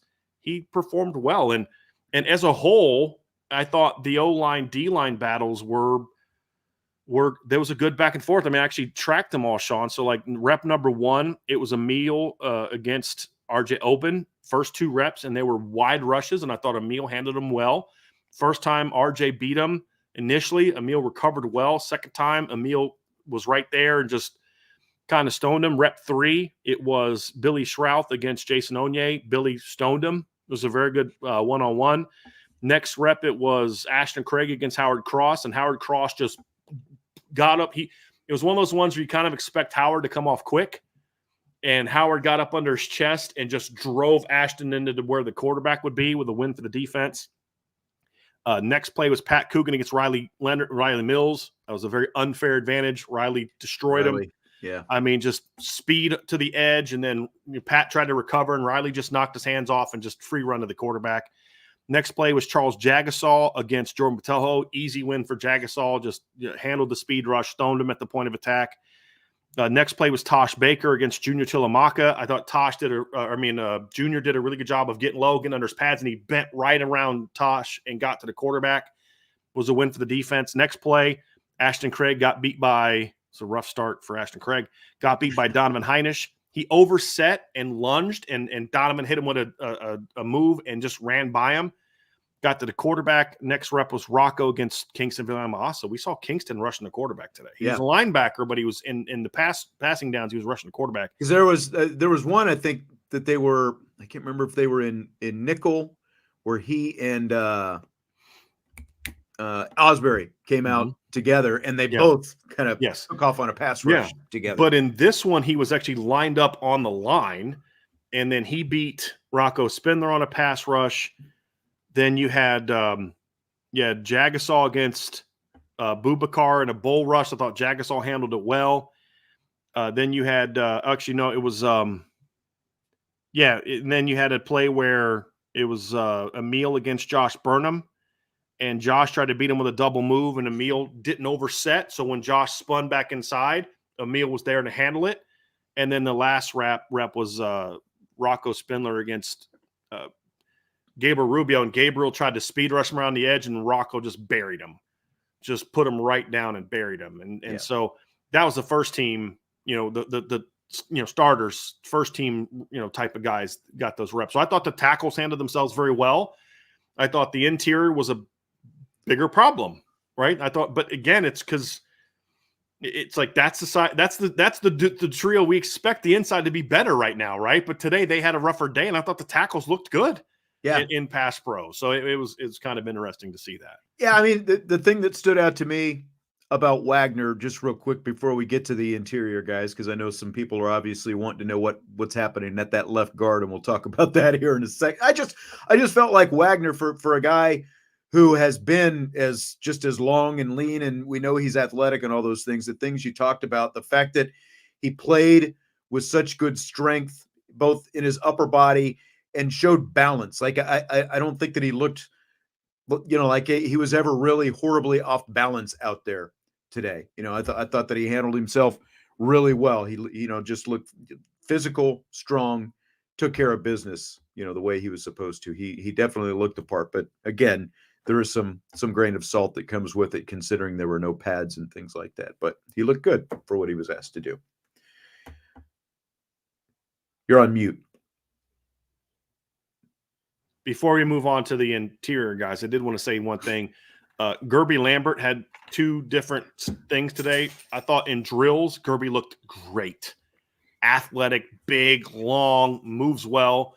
Then they got the one-on-ones, and he really struggled because they hit him with a double move every time, and he didn't know how to handle it. So there's a big learning curve for Gerby, but I did like the fact that he looks really talented, but he's got a ways to go from what we saw today, because I had it down to see first time it was Logan Thomas hit him with a hard outside. Gerby went out to him, and then Logan immediately cut inside, beat him inside. Then he overset again. I didn't mark down who he did the next two times. I didn't mark down who beat him. But that's something he's going to have to obviously learn a lot. But when you watch him in drills, it's an impressive looking thing, Sean. Now he's just got to learn how to apply some of that stuff. But I thought the top two tackles looked really good. I thought Anthony Knapp was the number 2 tackle today. I thought Anthony looked good. He had some good. He got beat by Brendan Vernon in the first rep, but after that, he settled in and was pretty good. Yep, I felt. I thought so too. Okay, so Wagner was our surprise at right tackle. Pat Coogan at left guard. Of course, he started every game at left guard last year, but now he is battling with, at the very least, Rocco Spindler, maybe Sullivan Absher in the mix. I guess here's my question for you, because this is a conversation that Vince and I have had. Vince has felt all along like Joe Rudolph is going to go with the quote unquote safe pick and stick with Coogan. Do you think, though, the fact that Emil Wagner has moved to the top of that depth chart at right tackle at least leaves the door open for some potential movement there at left guard, or what do you think about how that's potentially going to shape up over the next few weeks? I hope so. I'm not optimistic about it because the difference is Tosh Baker started one game under Joe Rudolph, and that's because the starting right tackle declared for the NFL draft and opted out of the bowl game. True. That's a whole different deal than a guy that won the starting left guard job last summer and fall and played all 13 games. I mean, there was literally one offensive lineman last year that answered the bell all 13 games. One was Pat Coogan, right? Now, because obviously Joe Walton, Blake Fisher opted out for the bowl game, and Zeke Correll got hurt. And Rocco Spindler got hurt. What surprised? I'm not surprised at all that Pat Coogan is the starting left guard. I'd be shocked if he wasn't the left guard in practice one. But I was a little surprised that Rocco Spindler at right guard. Like, I know that's where he played last year, but he was at left guard in spring. Right. And I was just a little surprised by that, to be honest with you. I was a little surprised by that. So I thought at least they'd let those two guys challenge. Now, again, Rocco can play left guard. If Rocco plays well at right guard, he can easily move him over to left guard. So it's not that big of a deal. But I was a little surprised by that. And then we saw them put Sullivan Absher was at left guard today. And in the intel piece that I had the other day, I did mention that Sullivan Absher is a guy to keep an eye on in the left guard battle. I think he might still be a year away, but he's sort of the future at the position. And so they were trying him at tackle, but now it's like, hey, this is where he's going to have the best chance to play, the fastest. And so it was good to see him there today. Well, and I did, when Marcus Freeman was asked after practice at his press conference about that left guard spot, he mentioned, we still want to be a run first team. We want to be physical at the line of scrimmage, dominant, those kind of things. And it just feels like if that's what you want, right. Number 50 might be the guy, right? Well, 50 or 75. Yeah. Well, yeah. If that's what you want, you got the wrong guy in there. Because why do you play Pat Coogan? Here's 3 reasons you play Pat Coogan. One, every day, every rep, every game, whether he gets his butt kicked or he plays well, you're going to get everything you got from Pat Coogan. You're going to get his best. Sure. Effort-wise. Right. You know that. Like, I have never once, like, even in games last year where he was getting whipped, you never were like, dude's not even trying. He's not even competing. Like, he always gave you his best as far as effort. It's just sometimes it's not good enough. But you never, ever have to wonder, is he mentally locked in today? I don't know that Rocco was always as locked in and was giving you his best effort last year. That's one thing. The other one is you're going to get a kid that's going to fight, right? He's going to play hard, which is kind of like the other one. And then number 3 is when Pat gets beat, it's because he's just not good enough. It's not because he's supposed to block out, but he blocks down and you allow a free run. That happened a couple times early, but he settled in. And when he would get beat, it's just because he got beat. Now, I don't necessarily buy that, because my thing is whether you're getting beat because you're not very good or you're getting beat because you blow an assignment, you're still getting beat. I mean, that's the reality of it. And as a quarterback, I'd kind of, if I see a free runner, I can kind of see that guy and, up the middle and get the ball out. But, like people say, well, Rocco wasn't that good last year either. Well, neither of them were very good last year. But when Rocco, this is what I've said, when Rocco was at his best, he was significantly better than Pat Coogan. The problem that Rocco has is when Rocco was at his worst, he was worse than Pat Coogan. That's the problem. And if you're an offensive line coach in defense of Joe Rudolph and this he's got to make, okay, yes, I go for the guy that I know when he's on his game is the best of the two, or do I go with the guy that I know is never going to be here? Right. You know what I mean? You want someone who's going to be here, kind of here, or down here, or do you want someone who's always going to be kind of right in here? Right.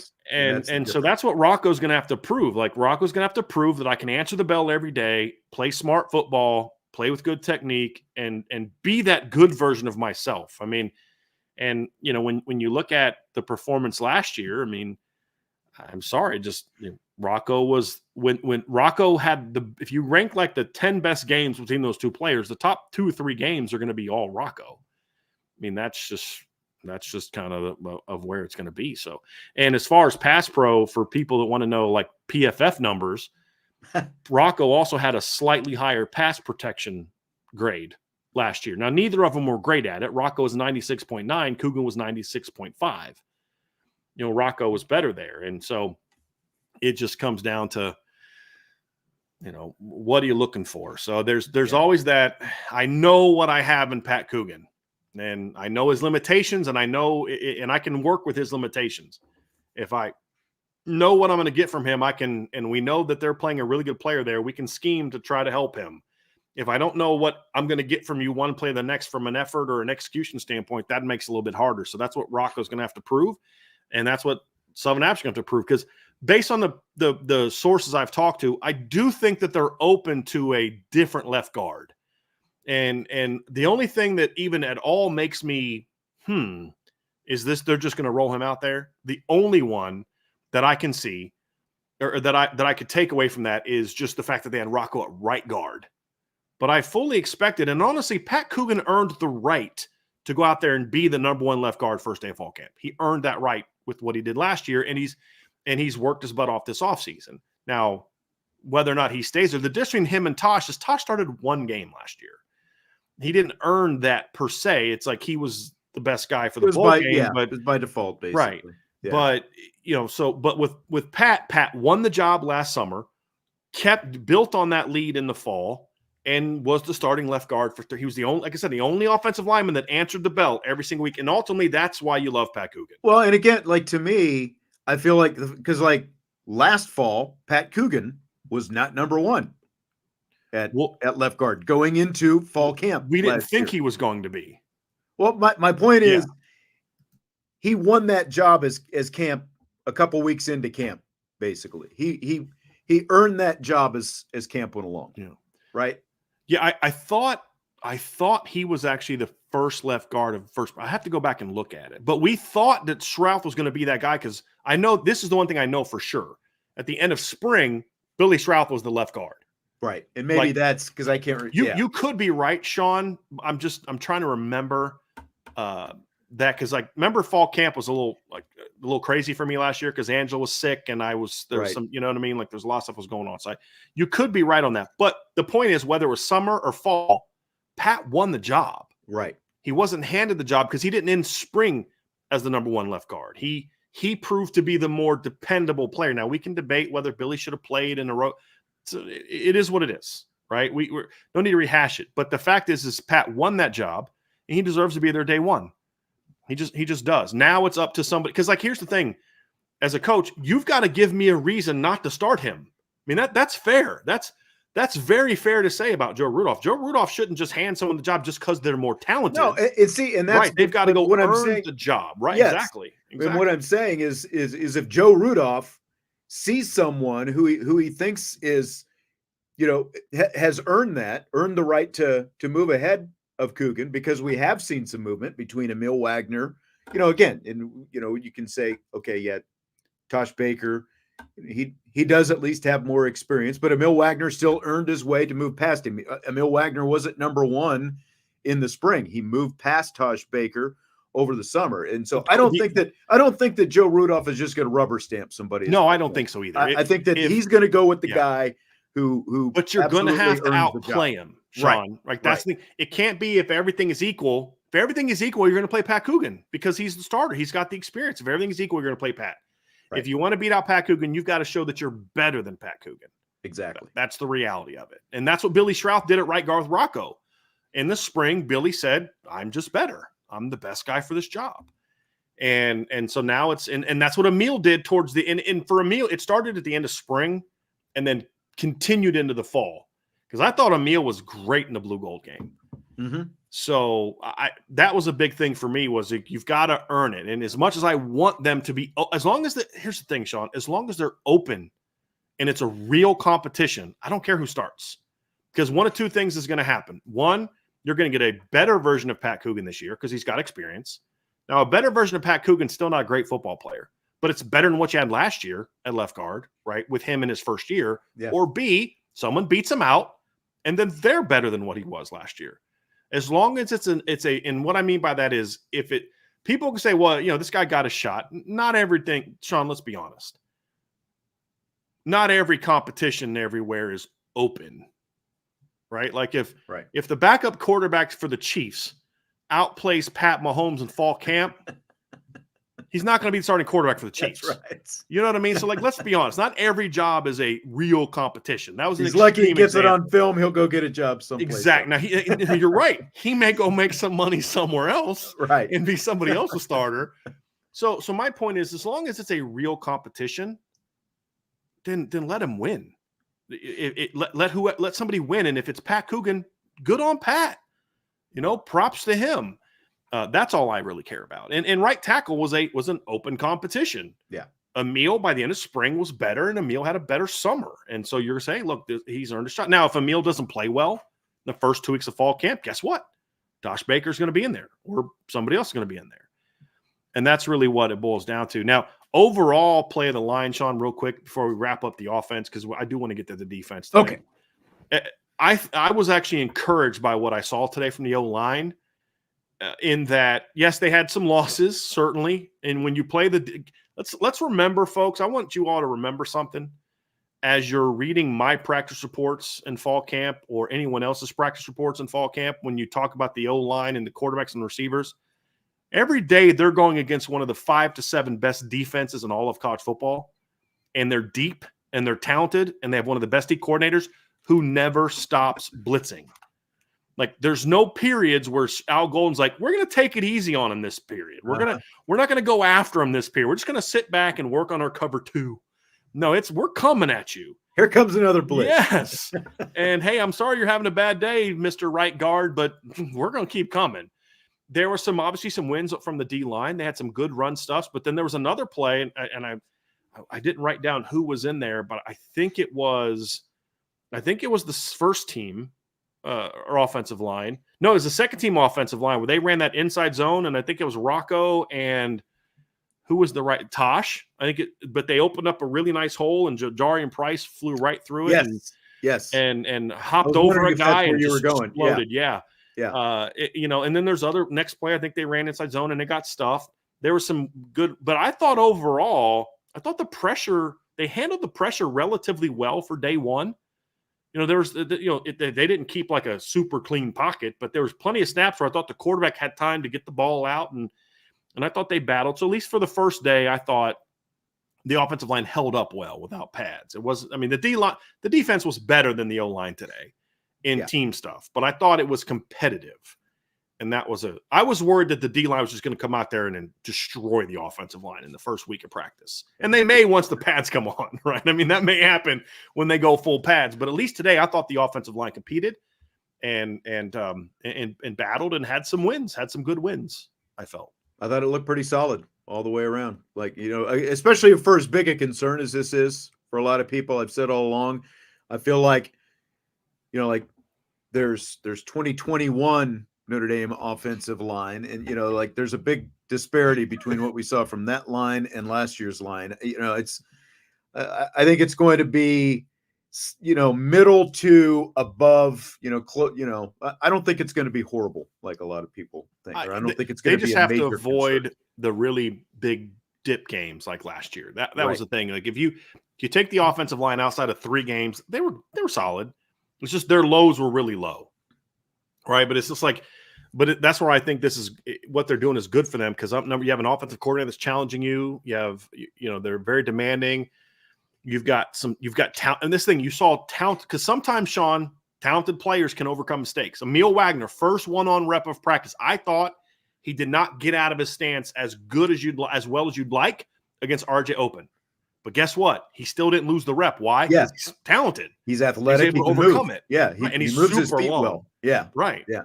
Super long. So that's kind of what you look for, is like, that's what talent can do. Sometimes talent can overcome, okay, you beat me initially because I did this wrong, but I recovered because I'm really good. And that's what you want to see. But it's kind of like, what's the expression I hear young people use? Al Golden has no chill.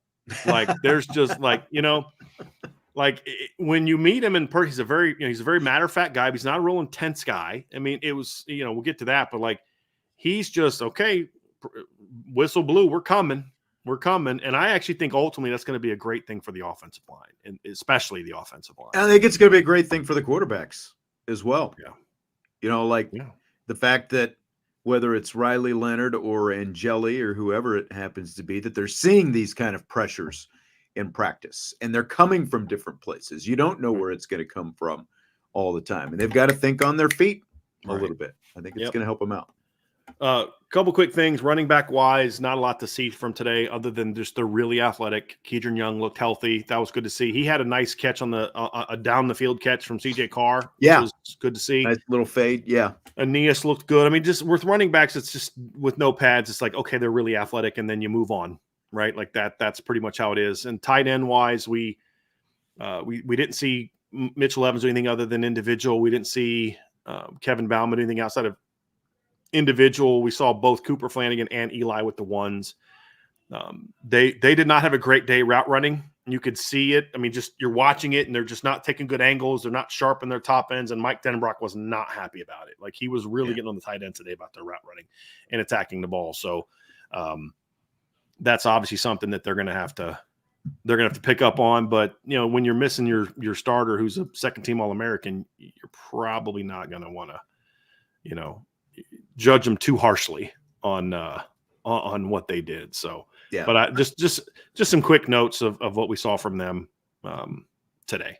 Yeah. I just felt like those two positions, running back and tight end, were the ones that stood out the least, because as you said, like the running backs, you don't expect them to stand out in a day where there's pads, and you didn't see they weren't throwing Jeremiah Love the football and those kind of things, even though Marcus Freeman, talked afterwards about, hey, we've got to get Jeremiah Love touches, and that's going to be a good thing. He knows that's a priority going into day one. But again, because of the fact that the more veteran tight ends are banged up and coming back from injuries, and they're not full go just yet, I think that that position group, again, in terms of overall, they just didn't stand out today. Yeah. And honestly, with the running backs today, Sean, I didn't pay a lot of attention to them outside of unless the ball came their way, just because I already know they're really athletic. I want to see what they do when they get pads on. That's that's what matters to me. I only spent time in the offensive line because it's a bit of a question mark. Like I know that they barely rushed for 600 yards last year, but I don't care about experience at running back. I care about talent. Talent always carries the day at running back. And they've got plenty of that, and that's what matters.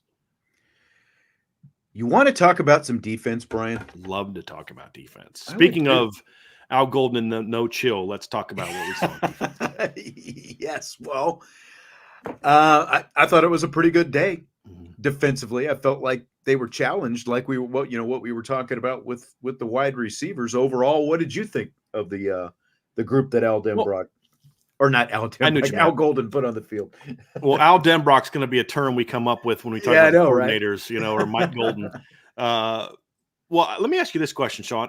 I felt like I heard the assistant coaches on defense more this year than I did last. Like I don't remember hearing a lot from Al Washington in the past.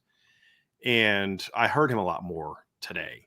Good point. I heard Mike Mickens a lot more today because you can tell, like Mike with corners, you're usually kind of like he would always be like deep and he would kind of be down there watching. Today he was on the sideline and he was a lot more chirpy with the safeties today, I thought. So I think he was projecting his voice a lot more because he's now coaching the whole group. I thought that was an interesting observation to see that. But like but the thing I like just noticing about the group is you can see where the confidence comes from on defense, because I think the coaches carry themselves with a lot of confidence, not cockiness, but just confidence. It's like, hey, we're getting out here. This is what I expect from you. Like when Al Washington's talking to his D-line, there's not a lot of getting in their face, screaming at him. It's just kind of like, hey, I expect this of you, do it. And a lot of but a lot of it is teaching, right? Like it's not like when I hear Mike Mickens yelling across the field at a safety, I can hear I know what he did wrong. I know exactly what the kid did wrong and what he's trying to correct because I'm hearing the teaching, right? It's not just yelling at a guy to yell at a guy. Not that Chris O'Leary was doing that. It's just an observation of what I saw today. Right. Chris O'Leary's a heck of a safeties coach. So, but I also saw Al Golden during individual working a lot with the safeties today.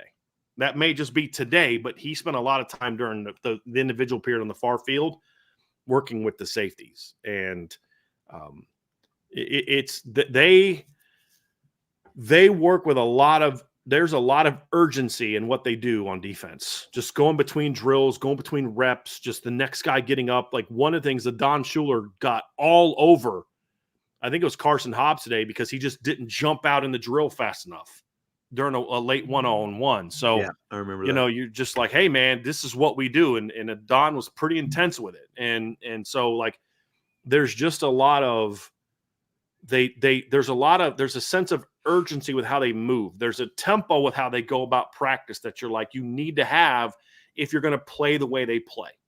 And a lot of times coaches don't realize like, hey, if you want them to play an aggressive downhill style, you've kind of just got to be that way all the time. And even more so than last year, I think we saw that from this defense. It's just hey guys, we are going. And then there's stop, get your water, get your rest. And then when we're done doing that, we're going.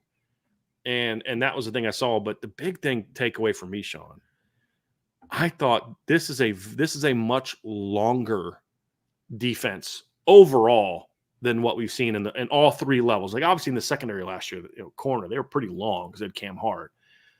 But and they're not like longer now in the second, they're just long in the secondary, but like linebackers just noticeably bigger last year. It's like we talked about the quarterbacks. Like it was JD Bertrand, Maris Leofau, Jack Kaiser, it's guys like that, Drew White, just a lot of those type of guys in recent years. And now you're like Drake Bowen's, almost 6'3", Kingston 6'3", now Need. Yes, like 6'1.5", 6'2", and Jaden Alsbury's, about 6'2", and now Jack Kaiser looks shorter, where last year Jack Kaiser, I mean, when him and JD Birch were on the field together, Jack was the tall guy. Yeah. But they can run. I mean, this linebacking core can flat out run. I mean, even a couple of the walk-ons, you're like, that dude can move, man. So that was good to see today. It's like you expected it because of who they recruited, but it's still nice to see it. And some of the young athletes on the D line really impressed me today. Like you just see it, like you see Boubacar and Burnham and Logan Thomas, and you're like, man, I don't know if those guys are ready to be the guys yet, but they're athletic. It's a very athletic defense, Sean. Very long defense. You can see the fruits of the recruiting exactly that Marcus Freeman wants. You're starting to see that as more of the freshmen and sophomores are now becoming parts of the ones and twos. You're really starting to see that. And there wasn't a big drop off when they went from the number ones to the number two, specifically like Riley Leonard and Howard Cross. There was a lot of, they were doing well inside, but there wasn't like Donovan Heinisch, not Donovan. Heinisch. Like, we saw him make some plays out there. Yeah. Today, and it was exception to that length rule, right? But he's like you said, he's out there making plays today. Yep, exactly. And and KVA, we saw him out there. We saw Jaden Osbury out there, and it does. It's like you see these guys moving side to side specifically a lot differently than we've seen over the last several years, I think. Mm-hmm. Yeah. We've talked a little bit about the defensive line as we've talked about the offensive line overall. Like, did you come away with a good vibe from that unit? Honestly, outside of athletically, I don't pay a ton of attention to the defensive line on a day like today where there's no pads. But the thing that you noticed is when you look at the edge, I thought that I'm trying to think how to say this. They didn't show a whole lot. It was just kind of pure speed to power moves. Right. And so they were setting up, you could tell that whatever they were working on today, it looked like the edge players were trying to set up other guys to kind of come through. Like, so it's kind of hard to really tell what they were doing, but I thought inside, I thought that they really came off the ball well. We saw Armel Mukum getting some reps today with the second defense, which was good to see. We saw Gabriel Rubio out there. We saw Donovan Heinisch had some wins in one-on-one, also performed well in the team period. He is noticeably thicker, I thought, this fall camp than last year. I thought so too. Like he definitely does, and it's not bad weight. It's not like ate 100 cheeseburgers this summer to put some weight on. Like he's feeling Oh, out. but Like that's obviously where right, he needed to, right. to grow. It's here and it's in his, his middle, his behind and his thighs and stuff. And he was holding up better at the point of attack. Again, let's see how he does when the pads are on. But I thought Donovan had a really good day. It was good to see him. I think Armo Mukum is a really raw player. You could see that today, but he's got some athleticism to him, which was good to see. And so I just think overall it was a very active day for the defensive line and very aggressive. But that's a group I want to see what they do with their pads on. The only reason I paid as much of the attention to the offensive line as I did is just because it's such a big question mark. But I got to tell you, I thought Riley Mills, when he was out there, was incredibly disruptive. I mean, him and Howard Cross, I didn't notice getting a ton of reps during team. But when he was out there, Riley was really good. And I thought it was interesting, too. I thought Howard Cross looked like he was working on his power moves a lot today. Mm-hmm. Like he wasn't trying to win in the gap a lot today, which, would make sense, with kind of what they were doing because they were working on a lot of their inside pressures. They were clearly working on, and I don't want to get into specifics of what they were doing, but it was clear they were working on their inside pressures today. They were bringing a lot of linebacker heat today. Heat today. Right. And like you said, that's like they were bringing linebacker heat, which meant that a lot of times the defensive line was setting stuff up so those linebackers could kind of, find their fits and those kind of things. Was the biggest. Probably the biggest take, but again, like late in practice when Riley Mills and Howard Cross were kind of getting a little bit of a breather over there on the sideline because they were just drenched in sweat. That next unit was still out there giving them everything. Yeah. So I thought that was a really good sign as well. Like there's going to be a lot of, like we expect, there's going to be a lot of depth on that defensive line. Yep. A lot of Kingston Viliamu Asa supporters, rightfully so. Yeah. But Drake Bowen was the Mike linebacker, and we saw Jack Kaiser, as you said, out there next to him as well. Mm-hmm. What did you see from start with Drake Bowen? What did you see from him? Very communicative today, which is really what I was looking for from Drake, is how confident does he look in what he's communicating to the rest of the defense. He looked very confident when he'd see motion. He's looking at the guy, get in here, you go here. A lot of good communication. I think Drake needs to be a little bit more aggressive finishing off his pressures compared to what we saw today. There's time he'd kind of come downhill and then kind of slow up, like he's not sure if he's got to get around here or there. I want to see a little bit more of that. It was actually interesting, Sean, when you look at the lineups.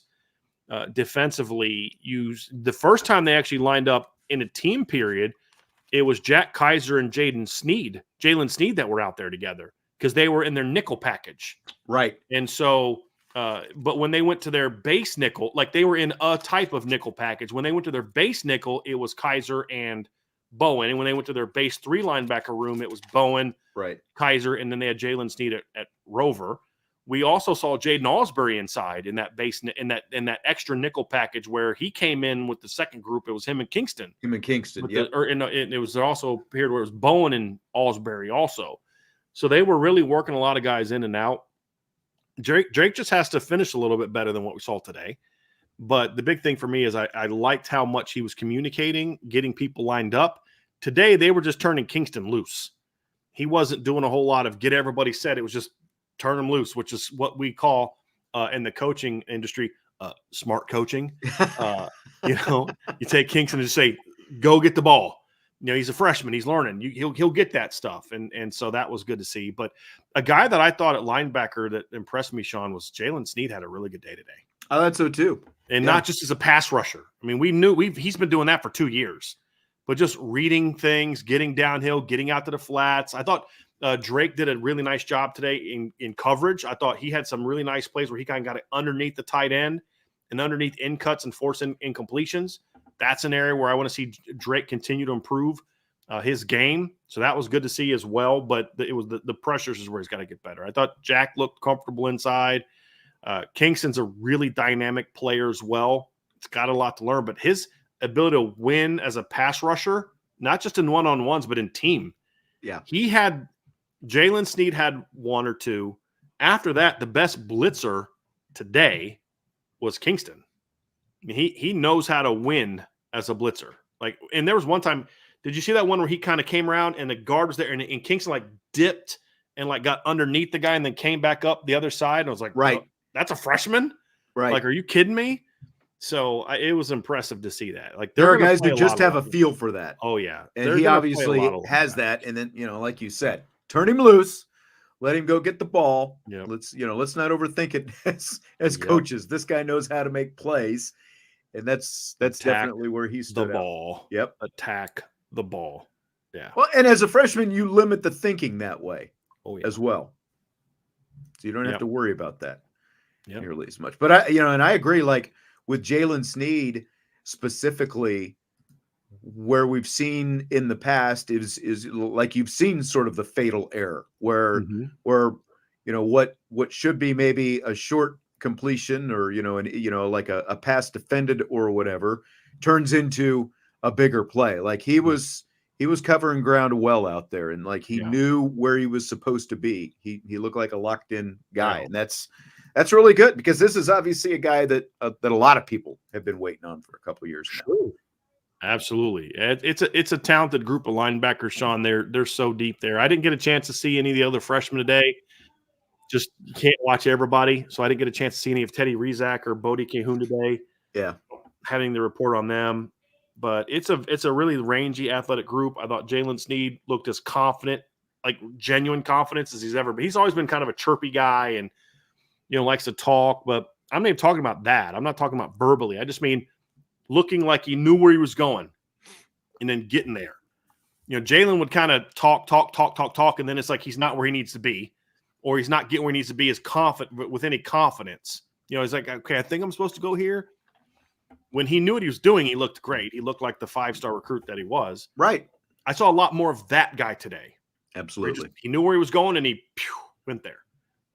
It was good to see that. He's a bit of a wild card for Notre Dame to me. He's a bit of that.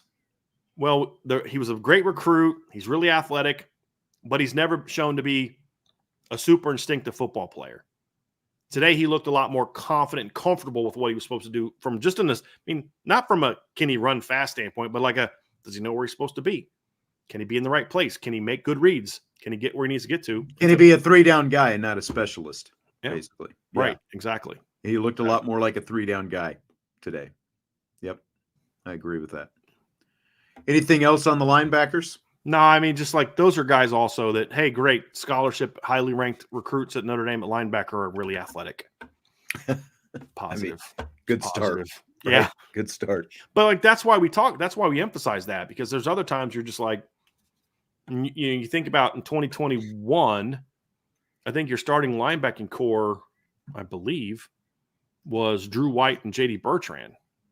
Wow. No, I believe so. Let me pull it up. I think Drew was here in 2021. Yeah, because that would have been Marist was injured. They were the top two linebackers because JD wasn't supposed to start. He had beaten out Shane Simon for number 2, but Marist was supposed to be the starter.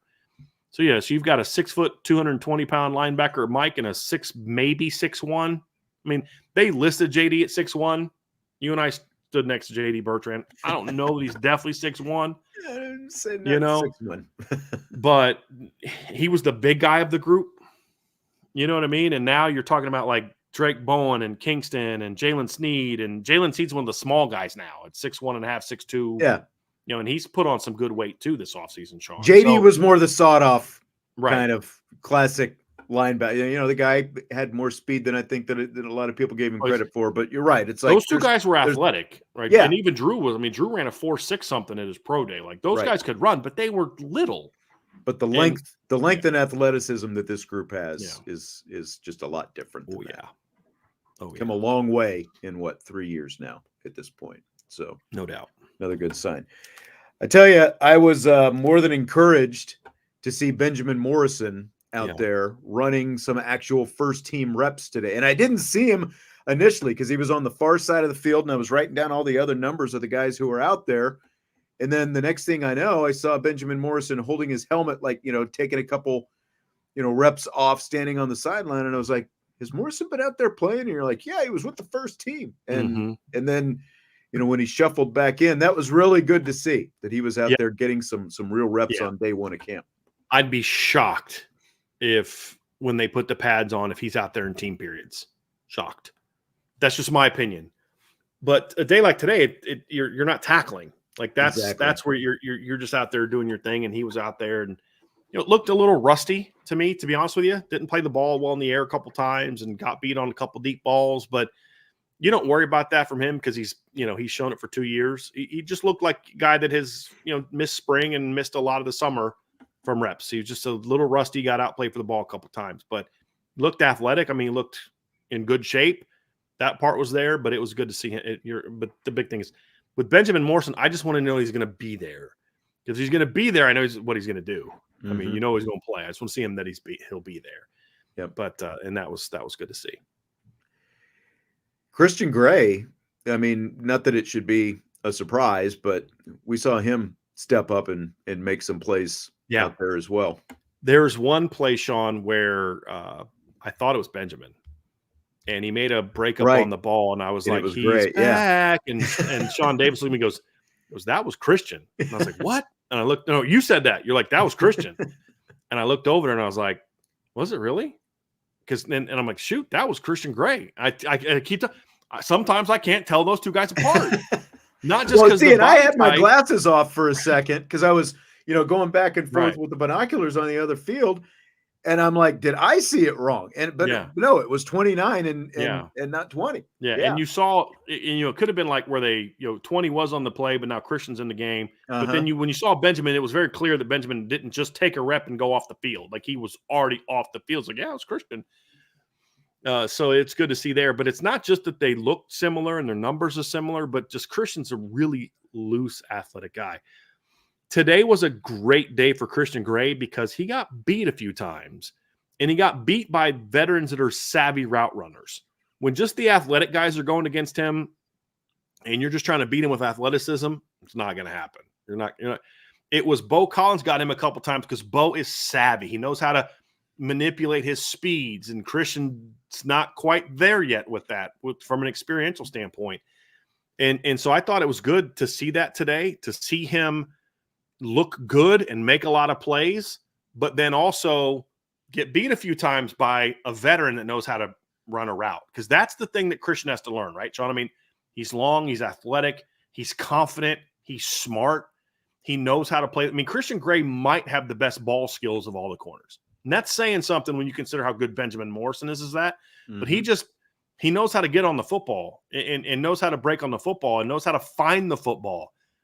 And so to have him get tested by some of that route type of stuff, he needs that. He needs to be able to go against the Bo Collins. If I'm Mike Mickens, I'm going to try to get Christian Gray lined up against Bo Collins in one-on-ones as often as I can. Yeah, because again, this is something that the receiving corps couldn't give these guys last year. They couldn't give the guys the kind of challenges that they're going to see this fall camp because they just didn't have that same kind of experience. I think you said it earlier. Jaden Thomas was really the most veteran savvy guy, but that was still only 1 year. Now, like you flip in these guys with Bo Collins, Jaden Harrison, Chris Mitchell, all these guys with 3-4, like in Mitchell's case, he's an old graybeard out there, like these guys have been around the block and they can challenge these guys quite a bit, and ultimately it's going to be nothing but good for this secondary because they didn't just go out there and win every rep all the time. Yeah,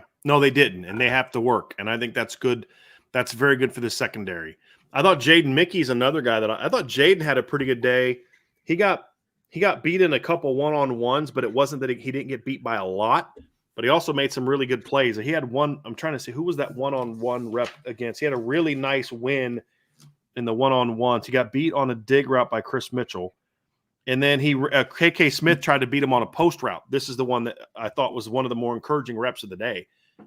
KK Smith is fast.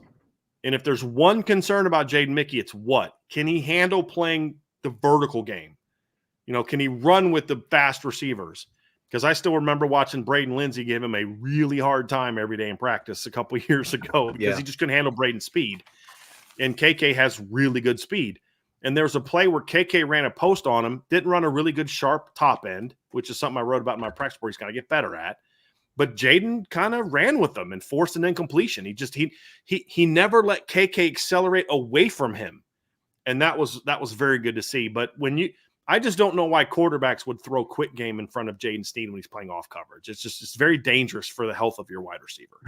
And if they had pads on today, he would have lit a couple guys up. That's true. Well, if they had pads on and he wasn't one of there, because you're not supposed to tackle. Because there's that one time KK got tackled on the screen.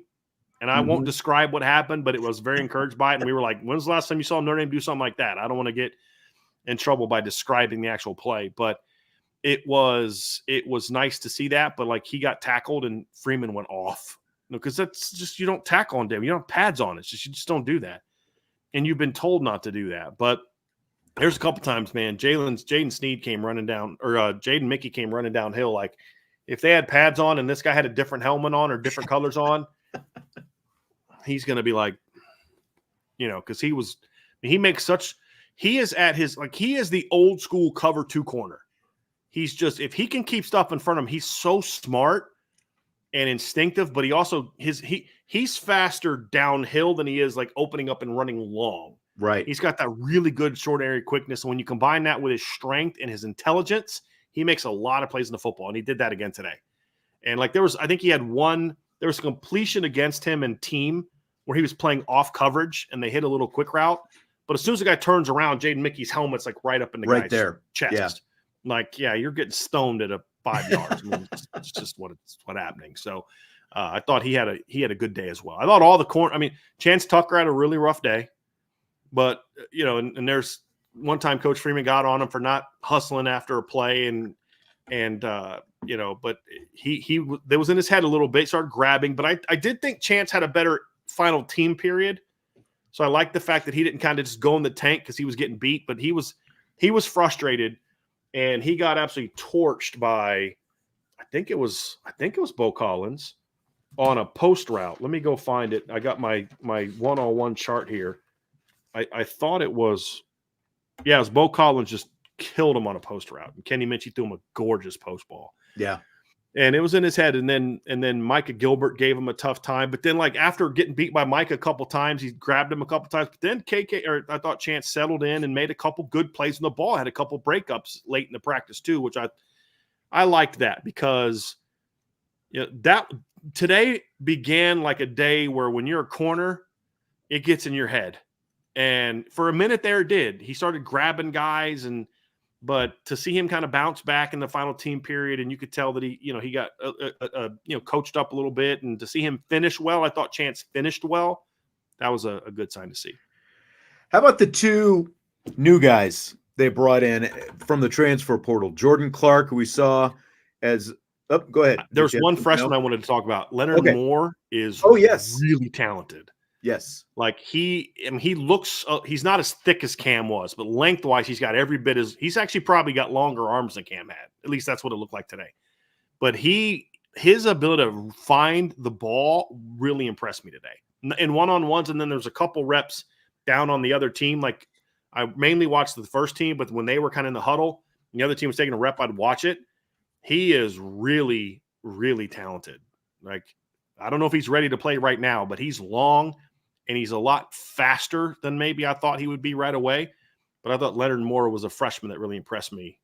Because that's where I thought you were going when you said newcomers. And I was like, we got to talk about Leonard Moore. I forgot about it, but you're right. You're so many guys. Right, because there's so many guys. Yeah. He's someone that, just kind of based on, like when you look at Benjamin Morrison 2 years ago, Christian Gray last year, just as true freshmen in each of those years, he's kind of the guy that I'm looking to see. Like, is he able to make some kind of mark? Yeah, I mean, can he push Chance Tucker for that number 2 boundary spot? Right. That's going to be a question that we'll see. And now good, he didn't get beat as much as Cam did today because he was down on the second group, not going against Bo Collins and Micah Gilbert. So in his defense, right? It's a little bit. But I thought Leonard's he's got the talent to do so. Somebody asked, can he be as thick as Cam was by the time he graduates? I just don't think he has the same kind of frame as Cam. Cam was a legit 205, 210 pound guy. I mean, Cam was a big kid. I don't think Leonard has got that kind of broad-shouldered, frame that Cam had, but he'll be plenty thick enough. I'm not worried about that. Cam was abnormally big for a corner. Like, not just tall, but like big for a corner. You don't have guys like that are rare just because they normally don't move well. They don't usually can't flip their hips well enough to play corner. Cam could. But Leonard's more of the traditional, like tall, skinny corner, like really narrow hips, narrow shoulders, just the traditional tall, skinny corner. But he's a pretty tough kid and he can move. I thought he had a really good day today. Okay, so now the two transfer portal guys, Jordan Clark and Rod Hurd.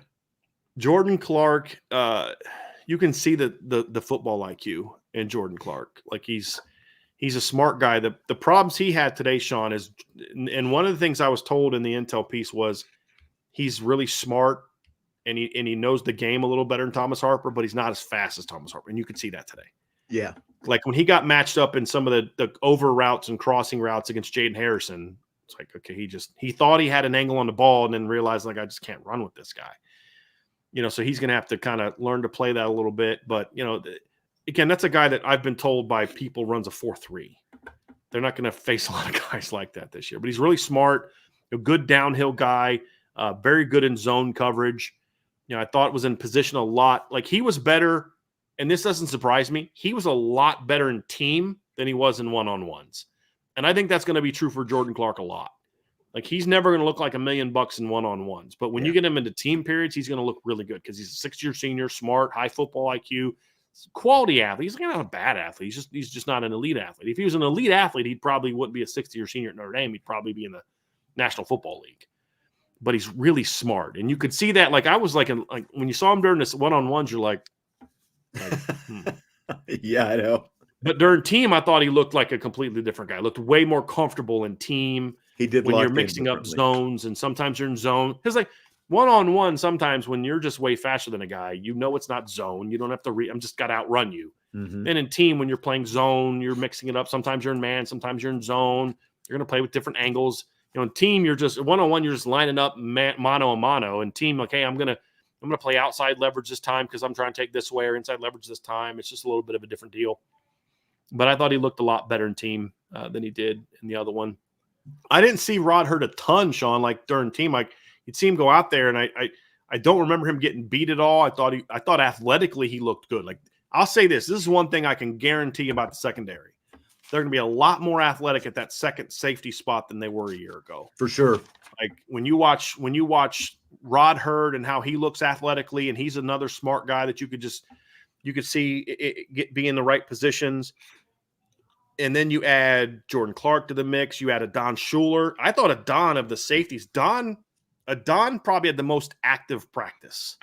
Like they got on him a couple times for being out of position, but he flies downhill. Right. I mean, there was a couple times, Sean, he hit a receiver, or was it a tight end on a slide route? Where I'm like, that had to be a linebacker. Like, how did a safety get from there to there that quickly? Yeah. He's a really smart kid. And I was surprised. He was the most verbal of all the safeties today. I didn't hear another safety talk all day. I know they were. I could see them talking, but I couldn't hear them.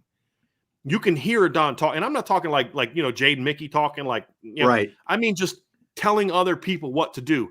Like not even that, but like sometimes you're not telling somebody else to do, but you have a check to make. So when I see this, I yell, this term, and now somebody else has to know that, and then they may make the check.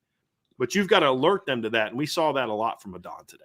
Yeah, he's very communicative. And that's obviously very important, especially at that position. But there's so many guys with all the athleticism and speed in the world. But if there's that hesitation and he doesn't know where he's supposed to be, that's very crucial. And I was very encouraged seeing him out there right away because he came out. He took the reps with Xavier Watts right away when they split into the team stuff, and he played the part. He looks like the most veteran guy on the roster. Yeah. Like just physically, he looks, I've said this before and you saw it today. He looks like a 4-year NFL vet physically, meaning just like muscular and in the face. He looks like a 27-year-old, not a 19-year-old, which is what he is, He's a strong kid. and he's playing with a lot of confidence. And you know who had the best practice I've ever seen him have? Luke Talich was really good today. Yeah, he did. Now that you mentioned Luke's problem, so Sean, yeah. Luke's always been athletic and rangy and all that, but Luke's problem is he just didn't play with a lot of confidence. He wasn't certain of what he was doing. He wasn't sure where to be. I mean, during the spring, Al Golden was constantly getting on him about just go. Just stop thinking, just go. Today, we saw that. There's a couple times where he almost picked a couple balls off on throws to the tight ends because you're like, hey, I can complete this ball. He's still 5 yards away, and by the time the ball gets there, Luke's arrived and broke up a couple passes, almost had a pick six on one of them. This was the most confident he's looked on the field. And when I talk confidence, I'm not talking like, oh, I like myself. I mean confidence in knowing what to do. You can't be confident when you don't know where you're going. I've used this analogy before, Sean.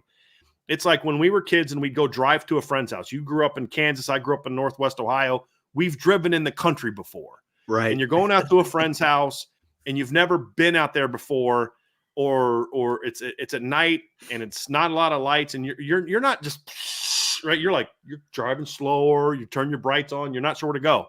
By the 10th time you've gone out to your buddy's house, you're cruising. Right. Because you know where you're going. You know, I know that there's this because you don't want to go fast because then all of a sudden you hit that like 90-degree turn. And if you go straight, you're in the cornfield and it's like, oh, this is a sharp turn. But when you're going there the 10th time, you're just, you're going there. The same way as in football. When you're not confident in where you're going because you don't know what to do, you're not going to play 100 miles an hour. You want guys to do that, but just human nature is you don't. And so today was the most confident I've seen Luke look. And so once he's confident, then that allows the athleticism to take over. And what you realize is this is not a walk-on who earned a scholarship. This is a scholarship kid who had to accept a walk-on for a year in order to be at Notre Dame. This is a Division I, Power 4, Power 5 football player. And you can see why Washington State and Utah offered him a scholarship out of high school. Athletically, he's got all the tools. It's just, up here he had, and then here he had to believe in himself and have confidence in what he was doing to go play. And today, at least for today, we saw Luke do that. And it's like, this is what I was told by a source this summer. If he can do that consistently, he's going to play. Like they want a fourth safety in the rotation this year. And I believe that they want Luke to be that guy. He's just got to go out and earn it. And at least for today, he looked like that kind of guy. I agree.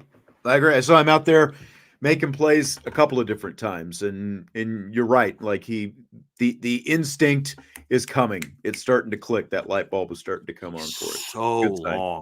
Yeah. He's so crazy long. Like we know Jadon Blair is going to look like that when he shows up, but like Luke Talich is just when I can't wait till him and Jadon Blair are teammates. I hope sometime next year in fall camp, there's a drill where Luke Talich is at one safety spot and Jadon Blair's at the other. Because you're going to have like 2 6'4+ dudes playing together, man. But that's true. He is really long, like really long athlete. But he looked pretty good. I didn't get a chance to watch any of the freshmen really today, Sean, to be honest with you. I didn't see Bronte Johnson or Tabron Benny Powell, or I saw like one-on-one rep where Kennedy Urlacher got beat. I didn't pay a lot of attention to those guys today. So I don't have a lot to add about them. And again, it was just the fact, again, I like the fact that they were giving those third and fourth string guys opportunities to do some live stuff of their own, at the same time, the first and second team. But the fact that they were on a farther field just made it way too hard to, to be able to really see everybody in detail on that far field. So,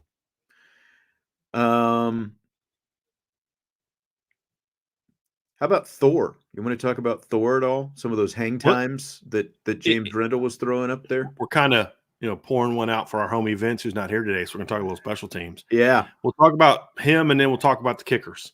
Okay. And how I jinxed him today. That's right. So the legend of James Rendell, a.k.a. Thor, is legit, Sean.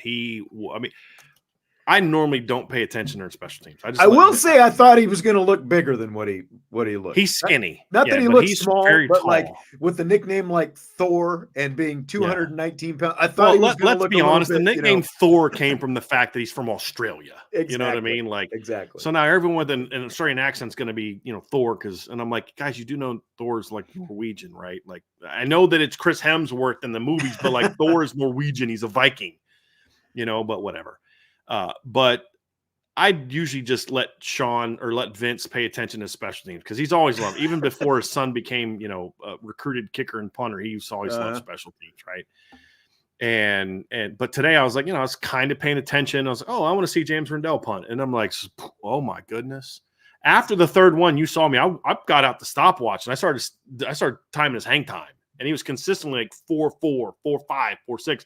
There was one punt he had that I hit it and it didn't start, and then I had to hit it again, and he still had a 4.2 hang time.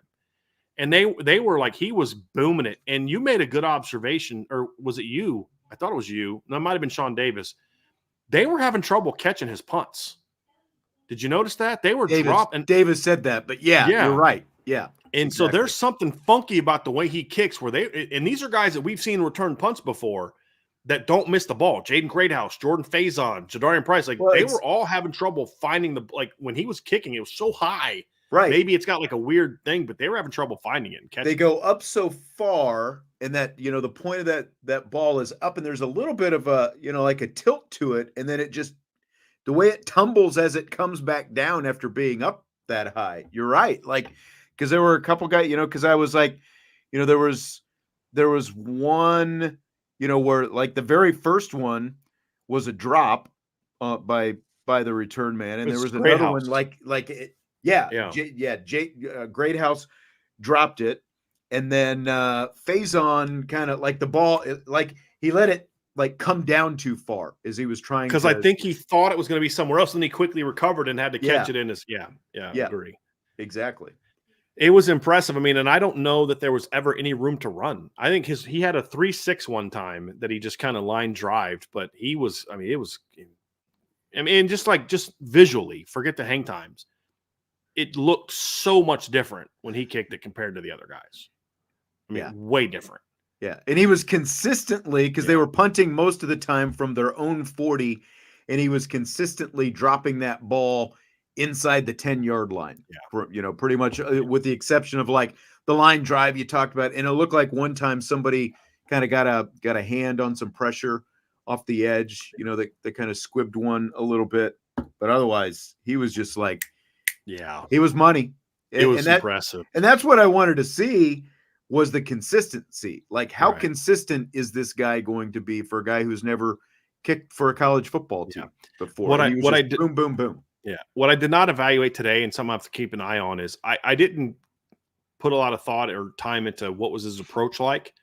Is he getting the ball off as quickly as you need him to, or is he? I didn't pay attention to that, and I'll have to do that next time that we get to see him punt. But that would be the only concern I would have is if he was getting it off slow, then it's more susceptible to getting blocked. But man, he's got a strong leg. Yes. He was kicking the heck out of the football today. It was fun to watch. Like, I don't enjoy watching kickers much. You know me, Sean. I'm like, whatever. Just do the job. Like, it was like, wow. It was impressive watching him kick today. Yeah. Really impressive. And the hang times, that's something from last year that needed to be improved upon. And that coverage, because the Gunners were downfield on top of the return men. Yes. Every time, like waiting on the ball to land. Yes. Like, Sean, there was literally 2 or 3 punts that I remember seeing where the Gunners were waiting on him to now be careful. I need to be careful of that because they weren't starting from the normal punt thing. They were starting from like 15 yards downfield, but the coaches were like holding them and waiting on them. Right. And when the other punters were kicking, they were not getting down there as quickly, but there were several times where they're just sitting there waiting on the guy to catch the football because the ball was up there so long. Like, I was like, that's pretty awesome. So we should probably talk about the field goal kicking now, because I think we were both pretty surprised, at least pleasantly surprised, I guess, based on what we saw in the spring, especially what we saw from Mr. Jeter today. Well, there were 2 things I was surprised by, Sean. Number one was the accuracy that Eric Goyens and Marcelo Diamade, I think is how you say his name. I hope I'm not getting Marcelo's name wrong. They just were not accurate at all in the spring. Yeah. They were both very accurate. Neither of them missed a kick. They nailed every kick. And Marcelo hit one from 46 that was an easy make. So that was very impressive to see. I thought Eric Goyens looked good. He was obviously a place kicker in college at the Citadel. He was their place kicker for a year. Mm-hmm. He was good. But what I was surprised by, Sean, is the leg strength that Mitch Jeter has. We knew he was consistent. He's over 90% the last 2 years. Yeah. And I think both of his misses were from plus 50, I believe, the 1 year he had 2 misses. I think they were both from plus 50. The misses were, I believe. But I was surprised how strong his leg was. He like the miss he had, he missed one kick late. It was wide right, and he just didn't get. You could see it come off foot. He just didn't get it. Like it looked weird. It sounded weird, and he missed right. And then they had him do it again, and he nailed it right down the middle the next time they did it. But I think that one was in the 30s, wasn't it? Wasn't his miss from like less than 40? Yeah, it was the 24-yard line, so it would have been a 31-yard kick. But he hit 3 or 4 just 46-yarders, 41 to 46-yarders that were just easy. Just like, I mean, crossing, still kind of going. The one he kicked was kind of still climbing a little bit as it got into the end zone. Like it would have been good from easily over 50. Yeah. Not the leg strength that Spencer Schrader, even that Blake Grupe had, but stronger than what I thought he was going to have, because South Carolina just rarely let him kick long field goals. I was impressed with I expected him to have the accuracy the other guys had. And so it was good to see everybody do that, but man, the just the easy, and he wasn't trying to muscle it up. He just was out there clean and crisp, and just like he's got really easy leg speed, and showed me good power today. Was Buckner the holder? Number 26? Yeah. 26 was the holder, because I just realized that was Tyler Buckner, because he had such an odd number, because I wrote down 26 as the holder. So I mean, that makes sense. You've got a former quarterback who you expect to have good hands. Tyler Buckner was the holder out there. Yeah. And I'll tell you something right now. If Tyler Buckner is the starting holder when we get into the season, if Notre Dame does not run some sort of fake with Tyler Buckner as the holder, I'm going to be very upset. Very upset. I agree. Like, how do you not have Tyler Buckner run a fake if he's your holder? He's one of your best athletes. So I'm just telling you, Coach Biaggi, the guys look good today. It was great to see that. But I'm just telling you right now, if we don't see a fake from Tyler Buckner this year, I don't care if it's against Northern Illinois or Navy or somebody that we don't think is that good of a team, I better see at least one fake from Tyler Buckner this year. I think you're preaching to the choir at this point, because all anyone wants to see is some kind of fake, some kind of wrinkle with Tyler Buckner on the field. Yes, so. Absolutely. So, but no, Tyler's done that before. I believe he's done it in the past. Maybe I'm just thinking of high school that he did it, but I thought he's done that before. I'd have to go back and look. I don't think he's done it in a game. Like, I'm not saying in a game, but I thought he has held before at Notre Dame, like in practices and stuff. So yeah, we'll have to go see. I think we got one more super chat. Okay. That's been sitting in here. Oh no, that was the first one. Did we get that one earlier? Yep, okay. That was the first one. All right. Yeah. So I think we got all those. Yeah. And by the way, I'm just kidding. If they don't want to run, it's not Barty Biaggi's decision to run a fake.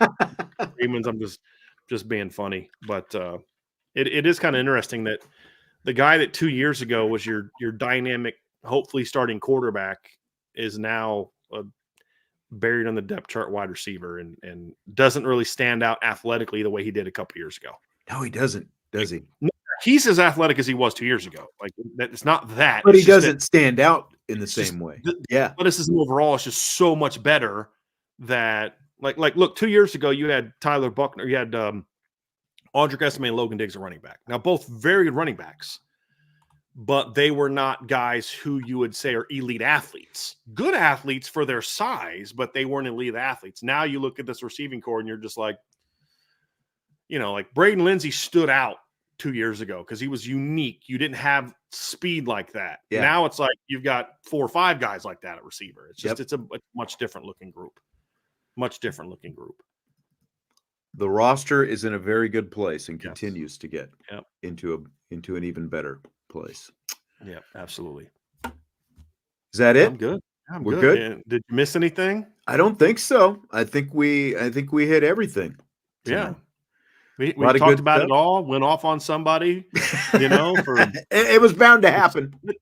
I wanted to just do it right away because I don't want to we're not going to put up with that all year. You know what I mean? Like, look, if you if you have a disagreement with me, let's have it. There's people that disagree with me in the chat all the time, and I enjoy that. And sometimes I get fired up, like, let's respond to it. But I enjoy it. And that's like Andrew Gilmore. I go back at Andrew Gilmore all the time. But I do it because he's coming from a place of he has a viewpoint that's different than mine, but he's always respectful with it. He says, I think you're wrong, and here's why. And so I'll be like, dude, I think you're wrong. And sometimes he can get to me, but it's all like respectful. I love it. I'm glad he's a part of our site because he always is, and he's willing to express a viewpoint that's different from mine. And I like that. What I can't stand is people who just do lazy things, oh, you're biased. It's okay. Like how do you have a conversation with somebody about that? Right? Like it's just, come on, let's be grown-ups and have a grown-up conversation because it's not a bias. It's an evaluation. And if my evaluation is wrong, great. I'll say it. Won't be the first time. So there we go. So day one is in the books. We've got a lot of fun to look forward to. Yeah. And I think it's going to be an exciting season based on, I hope so. And if you're not fired up about the team on practice one, they're not going to be very good. Like that's just like if you don't think your scholarship players, look good without pads on a day one, it's going to be a long year. It's going to be a very long year. So it was good to see that. And it'd be good to see them again tomorrow and the next day and just kind of see how they look. Tomorrow we won't do a combo show. We'll just do normal shows because it's just 5 periods. And so we'll do our normal shows the rest of the week. But it was good to be out there, Sean. Good to be out there watching some football. For sure. Football that matters because you're actually working towards something. We're a month away, right? First game's in a month. So yeah, I'm excited. Got my tickets bought for College Station and got my hotel booked, and it's that time of year, man. We're ready to go. We're ready to go. 1 month from today, as a matter of fact, they'll kick off at Texas A&M. We'll be about an hour away from kickoff, right? In a month, 6:30 right now. Kickoff will be a little after 7:30. ABC, game day is going to be there. I'm excited. Very excited. Ready to go. Yeah. Well, don't forget, subscribe to the Champions Lounge. There's a ton of great intel up there right now that you can find stuff, practice reports from today, Brian's intel from, all kinds of different things earlier this week's pre-camp intel is still up there if you haven't seen some of that. And of course, we'll be there every time there's an availability for us to be at practice. We will be there during training camp and post-practice as well with the interviews. I think we will be able to talk to Mike Denbrock a little bit tomorrow. So looking forward to that. And like Brian said, he'll have his show tomorrow afternoon. We'll have ours at 5:00 tomorrow night. IB Nation Sports Talk. We'll have we'll get into some of Marcus Freeman's comments from day one and maybe some of Mike Denbrock's stuff from tomorrow as well. Hit that like button, subscribe, and find us on all your different podcast platforms. Brian, good to be with you. It's been a while since you and I did. We haven't done a show. Together. Yeah, it's been a long time. I think since last fall camp, maybe. Probably so. I wouldn't doubt it. Now that you mentioned it, it's probably the last time we did it. Yeah. All right. Sounds good. We will talk to you tomorrow. Thanks for being here tonight.